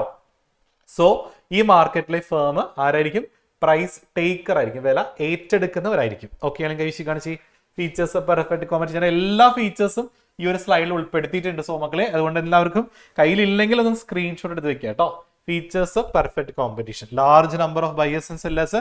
ഇത് ഷുവർ ക്വസ്റ്റ്യൻ ആണ്, ഷുവർ ആണ്. ഞാൻ വീണ്ടും പറയുന്നു, പഠിക്കാതെ പോവരുത്. ഓക്കെ ആണോ? കഴിച്ച് കാണിച്ച് എല്ലാവരും. ഓക്കെ, നെക്സ്റ്റ് നമുക്ക് ഈ മാർക്കറ്റിൽ നമുക്ക് എങ്ങനെ TR കാണാം, AR കാണാം, MR കാണാം. നമുക്ക് ഒരു കാര്യം മനസ്സിലാക്കി വെക്കുക, പെർഫെക്റ്റ് കോമ്പറ്റീഷന് മാത്രം ഒരു പ്രത്യേകതയാണ്, ഈ മാർക്കറ്റിൽ ARഉം MRഉം പ്രൈസും ഡിമാൻഡും എന്തായിരിക്കും? ഈക്വൽ ആയിരിക്കും. എന്തിനു മാത്രമേ മാറ്റം ഉണ്ടാവുള്ളൂ? TRന് മാത്രമേ മാറ്റം ഉണ്ടാവുള്ളൂ. TR എപ്പോഴും ഏത് ഷേപ്പിലായിരിക്കും വരാന്ന് അറിയാമോ? TR എപ്പോഴും ഈ ഒരു ഒറിജിനിൽ നിന്ന് അപ്വേർഡ് മൂവ്മെന്റിലുള്ള ഒരു 45 ഡിഗ്രി ആംഗിളിലായിരിക്കും TR കർവ് വരിക. ബാക്കിയുള്ളതെല്ലാം എക്സ് ആക്സിസിന് പാരലായിരിക്കും. ഏതൊക്കെ? AR, MR, price, demand. Set ആണെങ്കിൽ കഴിച്ച് കാണിച്ച്. അപ്പൊ ഈ മാർക്കറ്റിന്റെ മാത്രം പ്രത്യേകതയാണ്, ഈ മാർക്കറ്റില് TR മാത്രമേ വ്യത്യാസമുള്ളൂ, ബാക്കിയൊക്കെ സെയിമാണ്. അപ്പൊ 10 കിട്ടിയാൽ AR 10 കിട്ടിയാൽ AR എല്ലാം 10 ആയിരിക്കും, MR 10 ആയിരിക്കും, പ്രൈസ് 10 ആയിരിക്കും, ഡിമാൻഡ് 10 ആയിരിക്കും. സാറേ ഒന്ന് ക്വസ്റ്റ്യൻ കാണിച്ച്. യെസ്, കണ്ടോ? ഇപ്പൊ ഇവിടെ പ്രൈസ് 10 വന്നേക്കണേ കേട്ടോ. ഞാൻ പറഞ്ഞ എക്സാമ്പിൾ എന്നോട് വന്നേക്കണേ, 10 ആണ് പ്രൈസ്. TR മാത്രം വ്യത്യാസമുണ്ട് അല്ലേ, പ്രൈസ് 10, 20, 30, 40 വരും. MR 10 തന്നെയല്ലേ കണ്ടോ? അപ്പോൾ ARഉം MRഉം പ്രൈസും അതുപോലെ തന്നെ ഡിമാൻഡ് ഒക്കെ സെയിം ആണ്. പക്ഷേ TR മാത്രം അപ്വേർഡ് റൈസിംഗ് ഫ്രം ഒറിജിൻ ആണ്. ചിലപ്പോൾ 1 മാർക്കിന്റെ ക്വസ്റ്റ്യൻ ചോദിക്കും, TR curve under perfect competition is dash. Perfect കോമ്പറ്റീഷനില് TR കർവ് ഏത് ഷേപ്പിലായിരിക്കും? Upward rising from the origin. ഒറിജിനിൽ നിന്നും അപ്വേർഡ് റൈസിംഗ് ആയിരിക്കും. ഏതോ ഒരു ക്വസ്റ്റ്യൻ പേപ്പറിൽ കണ്ട ക്വസ്റ്റ്യൻ ആണ് കേട്ടോ, നോട്ട് ചെയ്ത് വെച്ചോളൂ. TR കർവ് ഏത് ഷേപ്പിലായിരിക്കും? Upward rising from origin. ഒറിജിനിൽ നിന്നും അപ്വേർഡ് റൈസിംഗിലായിരിക്കും. നോട്ട് ചെയ്യുക കേട്ടോ. സാർ കാണിച്ചോ ഫിഗർ? യെസ്, ഫിഗർ കാണിച്ചിട്ടുണ്ട്. കണ്ടോ? TR എപ്പോഴും 45 ഡിഗ്രി ആംഗിളാണ്. AR, MR, P ഒക്കെ എക്സ് ആക്സിസിന് പാരലൽ ആയിരിക്കും. സാർ അടുത്ത് കാണിച്ചു. 8 മാർക്കിന്റെ ക്വസ്റ്റ്യൻ ആണ് മക്കളെ, profit maximisation under perfect competition. മക്കളെ ഇത് കുഞ്ഞാക്കി ഒരു പേജിൽ അര പേജൊക്കെ ആയിട്ട് ഒതുക്കി എഴുതരുത് കേട്ടോ. ഒരുപാട് വലിച്ചു വാരി എഴുതിയാലേ 8 മാർക്ക് കിട്ടത്തുള്ളൂ കേട്ടല്ലോ. ചുരുക്കി ഇങ്ങനെ കുഞ്ഞിതാക്കി എഴുതി കഴിഞ്ഞാൽ കിട്ടത്തില്ല മാർക്ക്. സോ അതുകൊണ്ട് വളരെ എലാബറേറ്റ് ചെയ്യുക കേട്ടോ, വലിയ അക്ഷരത്തിലൊക്കെ എഴുതുക കേട്ടല്ലോ. അതിൽ ഫിഗറൊക്കെ ഒരു അര പേജ് വരച്ച് വയ്ക്കുക. 2 ഫിഗർ ഉണ്ടല്ലോ, സോ 2 ഫിഗർ അര പേജൊക്കെ വരച്ച് വയ്ക്കുക. ഇത് എഴുതാം. ഇത് എല്ലാ എക്സാമിന് 8 മാർക്ക് ചോദിക്കുന്നതാണ്. എവറി പ്രൊഡ്യൂസർ, ഞാൻ നിങ്ങളെ ഇരുത്തി പഠിപ്പിച്ചിട്ടുണ്ട് ഈ topic, it's very very important ആണ്. Every producer producers goods and services and sell them in the market അല്ലേ. എല്ലാ പ്രൊഡ്യൂസറും എന്ത് ചെയ്യുന്നു? സാധനങ്ങളും സേവനങ്ങളും പ്രൊഡ്യൂസ് ചെയ്തിട്ട് മാർക്കറ്റിൽ വിൽക്കുന്നു. എന്തിനു വേണ്ടിയിട്ടാ? പ്രോഫിറ്റ് ഉണ്ടാക്കാൻ. സോ ഇക്കണോമിക്സിൽ പൈ എന്ന് പറഞ്ഞാൽ എന്താ? പ്രോഫിറ്റ് ആണ്. Profit pi is equal to T R minus T C. T R എന്ന് പറഞ്ഞാൽ ടോട്ടൽ റവന്യൂ, ടി സി എന്ന് പറഞ്ഞാൽ ടോട്ടൽ കോസ്റ്റ് ആണ്. വരുമാനത്തിൽ നിന്ന് ചെലവ് കുറയ്ക്കുമ്പോഴാണ് നമുക്ക് പ്രോഫിറ്റ് കിട്ടുക. ഈ ടി ആറും ടി സിയും എത്രത്തോളം മാക്സിമം ആകുന്നു അത്രത്തോളം പ്രോഫിറ്റ് കിട്ടുന്നല്ലേ അർത്ഥം. കാരണം ടി ആറിൽ നിന്ന് ടി സി കുറയ്ക്കുമ്പോഴല്ലേ പ്രോഫിറ്റ് കിട്ടുക. അപ്പൊ ടി ആറും ടി സിയും എത്രത്തോളം മാക്സിമം ഡിഫറൻസിലേക്ക് വരണം എന്നുള്ളത് 3 കണ്ടീഷൻ ഡിപ്പെൻഡ് ചെയ്യുന്നു കേട്ടോ. Difference between T R and T C will be maximum when the 3 conditions are satisfied. കേട്ടോ 3 കണ്ടീഷൻസ് സാറ്റിസ്ഫൈ ചെയ്യുമ്പോഴാണ് ടി ആറും ടി സി മാക്സിമം ആവാം. ഏതൊക്കെ? ഒന്നാമത്തെ condition P is equal to M C, പ്രൈസും എം സിയും ഈക്വൽ ആയിരിക്കണം കേട്ടോ. പ്രൈസും എം സിയും ഈക്വൽ ആയിരിക്കണം. രണ്ടാമത് price M C should non decreasing. M C ഒരിക്കലും കുറയാൻ പാടില്ല. എം സി ഒരിക്കലും ഈ പോയിന്റിന് ശേഷം കുറയാൻ പാടില്ല. അവിടെ എ എന്ന് പറയുന്ന പോയിന്റ് ഉണ്ട്, ബി എന്ന് പറയുന്ന പോയിന്റ് ഉണ്ട്. ഇവിടെ എവിടെയാ മാക്സിമം പ്രോഫിറ്റ് കിട്ടുക? എയിലാണോ ബിയിലാണോ? അത് ബിയിലാണ്. കാരണം എന്തുകൊണ്ടാണ്? ഈ 2 കണ്ടീഷൻ ഫുൾഫിൽ ചെയ്യുന്ന ബിയിലാണ് അല്ലേ. കാരണം പ്രൈസും എം സിയും തുല്യമാണ്. പ്രൈസ് ഇവിടെ നോൺ ഡിക്രീസ്, പ്രൈസ് മുകളിലോട്ടല്ലേ പോകുന്നത്. എ ആണെങ്കിൽ എം സി താഴോട്ടാ പോകുന്നത്. എം സി നോൺ ഡിക്രീസിംഗ് എന്ന് പറയണേ. എം സി ഒരിക്കലും കുറയാൻ പാടില്ല. എ എന്ന് പറയുന്ന പോയിന്റിൽ എം സി താഴോട്ടല്ലേ പോകുന്നേ. പക്ഷെ ബിയിലാണെങ്കിൽ എം സി മുകളിലോട്ടാണ് പോകുന്നത്. So here B is the maximum profit point. Clear ആണെങ്കിൽ കൈവശം കാണിച്ച എല്ലാവരും കഴിഞ്ഞിട്ടില്ല. മൂന്നാമത്തെ കണ്ടീഷൻ, മൂന്നാമത്തെ കണ്ടീഷൻ എഴുതുമ്പോൾ ഈ ഫിഗർ ആണ് വരയ്ക്കേണ്ടത്. Price should be greater than or equal to A V C. Price എന്ന് പറഞ്ഞാൽ മക്കളെ എങ്ങനെയായിരിക്കണം? എ വി സിക്ക് തുല്യമോ എ വി സിനേക്കാൾ മുകളിലോ ആയിരിക്കണം. അത് പറഞ്ഞിട്ട് നിങ്ങൾ ഈ ഫിഗർ വരയ്ക്കുക. ഈ ഫിഗർ വരച്ചിട്ട് എന്ത് ചെയ്യണം? Profit is equal to profit, അതായത് പൈ ഈസ് ഈക്വൽ ടു എന്ന് പറയുന്നതാ T R minus T C. T R എന്ന് പറഞ്ഞാൽ ഈ വലിയ ബോക്സ് ആണ് കേട്ടോ. അതായത് ഏരിയ ഓഫ് എന്ന് പറഞ്ഞിട്ട് ആ ആൽഫബറ്റ്സ് ചെയ്താ ഒ P1 Q1 M1 കേട്ടോ. Area of O P1 Q1 M1 minus T C എന്ന് പറയുന്ന ഈ ചെറിയ ബോക്സ് ആണ്. ഏതാ വരിക? OPRM1 കേട്ടോ. അത് നിങ്ങൾക്ക് ഇഷ്ടമുള്ള ആൽഫബറ്റ്സ് കൊടുക്കുക. അപ്പൊ നമുക്ക് ഷെയ്ഡ് ചെയ്ത പോർഷൻ കിട്ടും. അതാണ് നമ്മുടെ പ്രോഫിറ്റ് ഏരിയ കേട്ടോ. അത് പ്രത്യേകം എടുത്ത് ചെയ്താൽ മക്കളെ. പിന്നെ ചിലപ്പോൾ ഒരു എക്സാമിന് ഇങ്ങനെ ചോദിക്കാറുണ്ട് കേട്ടോ. നമുക്ക് ടി ആറും ടി സിയും തരും, എന്നിട്ട് അടുത്ത കോളം പ്രോഫിറ്റ് കാണാൻ. അപ്പൊ എങ്ങനെയാ കാണുക? പറഞ്ഞല്ലോ ഞാൻ. അപ്പൊ ഔട്ട്പുട്ടും തരും കേട്ടോ. അപ്പൊ പ്രോഫിറ്റ് കാണാൻ പറഞ്ഞ എന്ത് ചെയ്യണം? T R minus T C ചെയ്യുക. Pi is equal to T R minus T C അല്ലേ. അത് വെച്ചിട്ട് പ്രോഫിറ്റ് കാണണം കേട്ടോ. ഓക്കെ അല്ലെങ്കിൽ ഏതൊരു എക്സാമിന് ക്വസ്റ്റ്യൻ പേപ്പറിൽ ഞാൻ കണ്ടിട്ടുണ്ട്. ടി ആറും ടി സി എന്നിട്ട് പ്രോഫിറ്റ് കാണാൻ. അപ്പൊ ടി ആറിന് ടി സി കുറച്ചാൽ മതി, അപ്പൊ പ്രോഫിറ്റ് കിട്ടും. എല്ലാവർക്കും ഓക്കെ ആണെങ്കിൽ കൈവശം കാണിച്ച എല്ലാവരും അപർണ ഓക്കെ അല്ലേ. നെക്സ്റ്റ് ടോപ്പിക് ആണ് break even point, shut down point, super normal profit. എന്താണ് break even point? Break even point നമുക്ക് എന്തോ കിട്ടുമല്ലോ. എന്താ കിട്ടുക? ബ്രേക്ക് ഇവൻ പോയിന്റ് എന്തോ ഒരു സാധനം കിട്ടുമല്ലോ. എന്താ കിട്ടുക? ഒരാളെ വിളിച്ചാറേ. ബ്രേക്ക് ഇവൻ എന്ന് പറഞ്ഞാൽ ലാഭവും ഇല്ല നഷ്ടവും ഇല്ല, നോ പ്രോഫിറ്റ് നോ ലോസ്. പക്ഷെ എന്താ കിട്ടുമല്ലടാ? എന്താ കിട്ടാടാ ഷാമിൽ? എന്താ കിട്ടാടാ ബ്രേക്ക് ഇവൻ പോയിന്റില്? എന്തോ ഒരു സാധനം കിട്ടും. പ്രോഫിറ്റും ഇല്ല ലോസും ഇല്ല. എടാ ബ്രേക്ക് ഇവൻ പോയിന്റ് എന്തോ ഒരു സാധനം കിട്ടുമല്ലോ. ആര് പറയും സാറേ? ബ്രേക്ക് ഇവൻ പോയിന്റിൽ കിട്ടുന്ന സാധനം ആദിത്യ എന്താടാ ബ്രേക്ക് ഇവൻ പോയിന്റിൽ കിട്ടുക? യെസ് മക്കളെ, നോർമൽ പ്രോഫിറ്റ് കിട്ടുന്ന പോയിന്റ് ഏതാന്ന് ചോദിച്ചാൽ ബ്രേക്ക് ഇവൻ പോയിന്റ്. കിട്ടിയ ഷാമില? ലാഭവും ഇല്ല നഷ്ടവും ഇല്ല, പക്ഷെ എന്ത് കിട്ടും? നോർമൽ പ്രോഫിറ്റ് കിട്ടും. ഷട്ട് ഡൗൺ പോയിന്റിലാണെങ്കിൽ ലോസ് ആയിരിക്കും. മക്കളെ ഈ വട്ട എക്സാമിന് എന്തോ ചോദിച്ചിട്ടുണ്ട്, minimum point of A V C എന്തോ അല്ലെ. അതായത് നമുക്ക് ഒരു സ്ഥാപനത്തിന് എ വി സി മീറ്റ് ചെയ്യാനായിട്ടുള്ള പൈസ ഇങ്ങനെ കിട്ടണം. എ വി സി എന്ന് പറഞ്ഞാൽ ആവറേജ് വേരിയബിൾ കോസ്റ്റാണ്. നമുക്ക് ചിലവായ ആവറേജ് വേരിയബിൾ കോസ്റ്റ് എങ്കിലും മീറ്റ് ചെയ്യാൻ പറ്റാത്ത പോയിന്റ് ഏതാണെന്ന് ചോദിച്ചാൽ that is shut down point. Clear ആണ് കൈശി കാണിച്ചേ? വേരിയബിൾ കോസ്റ്റ് പോലും നമുക്ക് കിട്ടിയില്ല, ചിലവായ പൈസ പോലും കിട്ടിയില്ല. അങ്ങനെയാണെങ്കിൽ കമ്പനി അടച്ചുപൂട്ടുകയെ രക്ഷയുള്ളൂ. That is shut down point. ഈ വട്ടം മോഡൽ എക്സാമിന് ഉണ്ടായിരുന്നു. Minimum point of A V C എന്തിനെ അർത്ഥമാക്കുന്നു? That is shut down point. Clear ആണോ? കൈവശി കാണിച്ച എല്ലാവരും. ഇതിൽ ഫിഗറിൽ അടിയിലത്തെ പോയിന്റ് ആണോ? ഇവിടെ ഷട്ട് ഡൗൺ പോയിന്റ് ആണ്. ഇത് നിങ്ങൾ എസ് എന്ന് കൊടുക്കുക. മോളിൽ break even point normal profit ഇട്ടു. മോളിലത്തെ ഏരിയ ആണ് സൂപ്പർ നോർമൽ പ്രോഫിറ്റ് കേട്ടോ. ഇത് മാർക്ക് ചെയ്യാൻ പറഞ്ഞാൽ വേണമെങ്കിൽ 3 ഫിഗർ വരയ്ക്കാൻ പറഞ്ഞാൽ 3 ഫിഗർ വരയ്ക്കാം. സെയിം ഫിഗർ തന്നെ വരച്ചാൽ മതി. അടിയിലത്തെ പോയിന്റ് ഷട്ട് ഡൗൺ, തൊട്ട് മുകളിലുള്ളത് ബ്രേക്ക് ഇവൻ, മുകളിലുള്ള ഏരിയ ആണ് സൂപ്പർ നോർമൽ പ്രോഫിറ്റ്.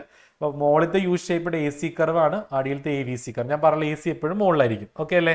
സെറ്റ് ആണെങ്കിൽ കൈവശി കാണിച്ച എല്ലാവരും ഫിഗർ ഓക്കെ ആണെങ്കിൽ സാറേ സൂപ്പർ നോർമൽ പ്രോഫിറ്റ് വേണ്ടി കാണിച്ചോ. സൂപ്പർ നോർമൽ പ്രോഫിറ്റ് കണ്ടോ? Above the normal profit. Normal പ്രോഫിറ്റിന്റെ മുകളിലുള്ള പ്രോഫിറ്റ് ആണ് സൂപ്പർ നോർമൽ പ്രോഫിറ്റ്. അപ്പൊ ഇത്രയും കാര്യങ്ങൾ കഴിഞ്ഞാൽ നമ്മൾ നെക്സ്റ്റ് പഠിക്കുന്നത് സപ്ലൈ ആണ്. സപ്ലൈയും കൂടി നമുക്കൊന്ന് ഡിസ്കസ് ചെയ്യാം, എന്നിട്ട് നമുക്ക് ബാക്കി 4 ഡിസ്കസ് ചെയ്യാം. സപ്ലൈ എന്താണ് സപ്ലൈ എന്ന് പറഞ്ഞാൽ? What is supply? സപ്ലൈ എന്ന് പറഞ്ഞാൽ ഒരു പർട്ടിക്കുലർ പ്രൈസിൽ ഒരാൾ എത്രത്തോളം അളവിൽ സാധനങ്ങൾ വിൽക്കാൻ റെഡിയാണോ അതാണ് സപ്ലൈ. വാങ്ങാൻ റെഡിയാവുന്ന ഡിമാൻഡാണ്, വിൽക്കാൻ റെഡിയാവുന്ന സപ്ലൈ ആണ്. ഓക്കെ അല്ലേ മക്കളെ?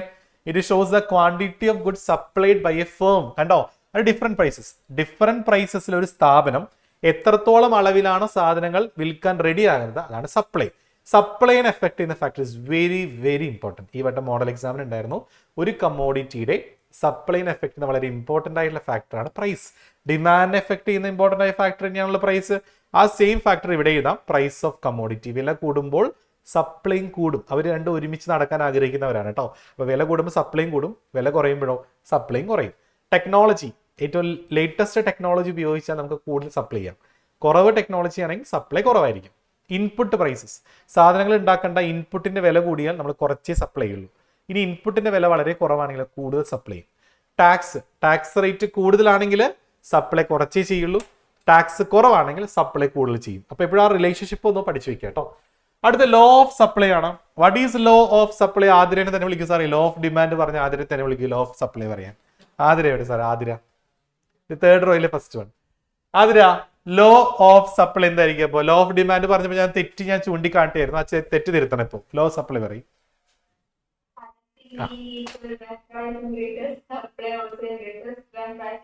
Very good. മറ്റുള്ള ഫാക്ടേഴ്സ് സ്ഥിരമായിരിക്കും. മറ്റുള്ള ഫാക്ടേഴ്സ് പറഞ്ഞാൽ technology, input prices, unit tax. ആ ഫാക്ടറുകളൊന്നും മാറ്റമില്ലാതെ ഏതൊരു വസ്തുവിന്റെയും വില കൂടുമ്പോൾ സപ്ലൈയും കൂടുക, വില കുറയുമ്പോൾ സപ്ലൈ കുറയുക. That is law of supply. Supply function എന്ന് പറഞ്ഞാൽ ഒരു സാധനത്തിന്റെ സപ്ലൈയും അതിനെ എഫക്ട് ചെയ്യുന്ന ഫാക്ടറും തമ്മിലുള്ള റിലേഷൻഷിപ്പാണ് സപ്ലൈ ഫംഗ്ഷൻ.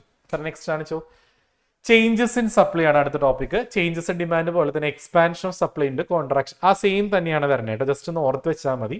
അത് നിങ്ങളുടെ ടെക്സ്റ്റ് ബുക്കിലില്ല, സോ അറിഞ്ഞു വെച്ചാൽ മതി. അടുത്താണ് elasticity of supply. Elasticity of supply എന്ന് പറഞ്ഞാൽ എന്താ? നമ്മൾ ഇലാസ്റ്റിസിറ്റി ഓഫ് ഡിമാൻഡ് പഠിച്ചില്ലേ? അവിടെ ഡിമാൻഡിന് പകരം സപ്ലൈ ചേർത്താൽ മതി. സെയിം ഡെഫിനിഷൻ തന്നെ. Degree of responsiveness of quantity demand എന്നല്ലേ അവിടെ. ഇവിടെ എന്ത് ചേർക്കുക? Quantity supply to change in price. Okay ആണെങ്കിൽ കഴിച്ച് കാണിച്ചേ. ഒരു സാധനത്തിന്റെ വിലയിൽ മാറ്റം വരുമ്പോൾ സപ്ലൈയിൽ ഉണ്ടാകുന്ന ഡിഗ്രി ഓഫ് റെസ്പോൺസീവ്നെസ് ആണ് elasticity of supply. Elasticity supply കാണാനുള്ള ഫസ്റ്റ് മെത്തേഡ് പെർസെൻറ്റേജ് മെത്തേഡാണ്. അത് ഓൾറെഡി നമ്മൾ നേരത്തെ ഡിമാൻഡിൽ പറഞ്ഞു. ആ സെയിം ഇക്വേഷൻ തന്നെയാണ്. ആ സെയിം ഇക്വേഷൻ വെച്ചുള്ള പ്രോബ്ലം തന്നെയാണ് വരുന്നത്. സാറേ പ്രോബ്ലം കാണിച്ചോളൂ. ഒരു സാധനത്തിന്റെ വില 10 രൂപയിൽ നിന്നും 20 രൂപയായപ്പോൾ സപ്ലൈക്ക് എന്ത് സംഭവിച്ചു? 100 യൂണിറ്റിൽ നിന്ന് 150 യൂണിറ്റ് ആയി അല്ലേ? നമ്മുടെ ഇക്വേഷൻ അറിയാലോ. അപ്പൊ ജസ്റ്റ് എന്ത് ചെയ്യാം? നമ്മൾ ആ ഇക്വേഷൻ അപ്ലൈ ചെയ്യാം. എന്താ equation? Delta Q divided by delta P into P by Q. ഇതല്ലേ നമ്മുടെ ഇക്വേഷൻ. അപ്പൊ പ്രൈസിന് എന്താ സംഭവിച്ചേ? പ്രൈസ് 10 രൂപയിൽ നിന്നും 20 രൂപയായി. ക്വാണ്ടിറ്റി സപ്ലൈയോ 100ൽ നിന്നും 150 ആയി അല്ലെ? അപ്പൊ ഡെൽറ്റ ക്യൂ എന്ന് പറഞ്ഞാൽ ക്വാണ്ടിറ്റി ഉണ്ടായ വ്യത്യാസം. 100 150 ആയില്ലേ? അപ്പൊ എത്ര മാറ്റം? 50 ബൈ പിയോ പ്രൈസിലുണ്ടായ മാറ്റം 10 രൂപയിൽ നിന്ന് 20 ആയില്ലേ? അപ്പൊ 10 ഇൻറ്റു പി ബൈ ക്യൂ എന്ന് പറഞ്ഞാൽ ഒറിജിനൽ വില. ഒറിജിനൽ വില 10 രൂപ, ഒറിജിനൽ ക്വാണ്ടിറ്റി 100 രൂപ. അപ്പൊ 10 ബൈ 100. അപ്പൊ ആൻസർ ഈസ് എന്ത് വരും? 500 ബൈ 1000 0.5 എന്ന് കിട്ടും. That is elasticity of supply. Clear ആണെങ്കിൽ അത് കഴിച്ച് കാണിച്ചു എല്ലാവരും. യെസ്. അപ്പൊ ഇതിന്റെ പ്രോബ്ലം ചിലപ്പോൾ ഏതെങ്കിലും വരാം. രണ്ടിലും ഒരേ ഇക്വേഷൻ തന്നെയാണ്, സോ അതുകൊണ്ട് മാറിപ്പോകാൻ ചാൻസ് ഇല്ല. അടുത്ത ജോമെട്രിക് മെത്തേഡ് ആണ്. സാറി ജോമെട്രിക് മെത്തേഡ് കാണിച്ചോളൂ. ജോമെട്രിക് മെത്തേഡിൽ ഒരു ഫിഗറും കൂടി ഉണ്ട് കേട്ടോ. ജോമെട്രിക് മെത്തേഡിൽ ഒരു 3 ഫിഗർ ഉണ്ട്. യെസ്, 3 ഫിഗർ ഉണ്ട്. ഒന്ന് മുകളിൽ നിന്ന് വരയ്ക്കുക, ഒന്ന് ഒറിജിനിൽ നിന്ന് വരയ്ക്കുന്ന ഫിഗർ ഇതിനകത്ത് ഇല്ല കേട്ടോ. അതാണ് elasticity of supply equal to 1. ഇവിടെയാണെങ്കിൽ elasticity of supply greater than 1 ആണ്. സോറി, ഗ്രേറ്റർ ദാൻ ഇങ്ങനെ വരും. ഒന്നിനേക്കാൾ കൂടുതലാണ്. ഇവിടെയാണെങ്കിലോ ഒന്നിനേക്കാൾ കുറവാണ് കേട്ടോ. യെസ്. തൊട്ട് ഫ്രണ്ടിൽ നിന്നാണ് സപ്ലൈ വരണമെങ്കിൽ ഇങ്ങനെ. സപ്ലൈ കർവ് എപ്പോഴും മക്കൾ ഇങ്ങനെ ആയിരിക്കും കേട്ടോ, മാറിപ്പോവരുത്. സപ്ലൈ കർവ് ഇങ്ങനെ, ഡിമാൻഡ് കർവ് ഇങ്ങനെ ആയിരിക്കും, മാറിപ്പോവരുത് കേട്ടോ. ഓക്കെ ആണെങ്കിൽ കഴിച്ച് കാണിച്ച എല്ലാവരും സെറ്റ് അല്ലേ? യെസ്. ഓക്കെ കഴിഞ്ഞല്ലേ? അടുത്ത അപ്പൊ ജോമെട്രിക് മെത്തേഡും ക്ലിയർ ആയല്ലോ എല്ലാവർക്കും? ഓക്കെ, ഈ 3 ഫിഗർ പഠിച്ചു വെക്കും ജോമെട്രിക്കിൽ. ഇനി 5 degrees of elasticity of supply ചോദിക്കുകയാണെങ്കിൽ ഇതാണ് ഫിഗർ കേട്ടോ. 5 ഡിഗ്രീസ് ഓഫ് ഇലാസ്റ്റിസിറ്റി ഡിമാൻഡ് അറിയില്ല, 5 എണ്ണം വരയ്ക്കാൻ അറിയില്ലേ 5 ഡിഗ്രീസ്? യെസ്. അപ്പൊ സപ്ലൈയും ജസ്റ്റ് ഒന്ന് ഓർത്ത് വെക്കുക.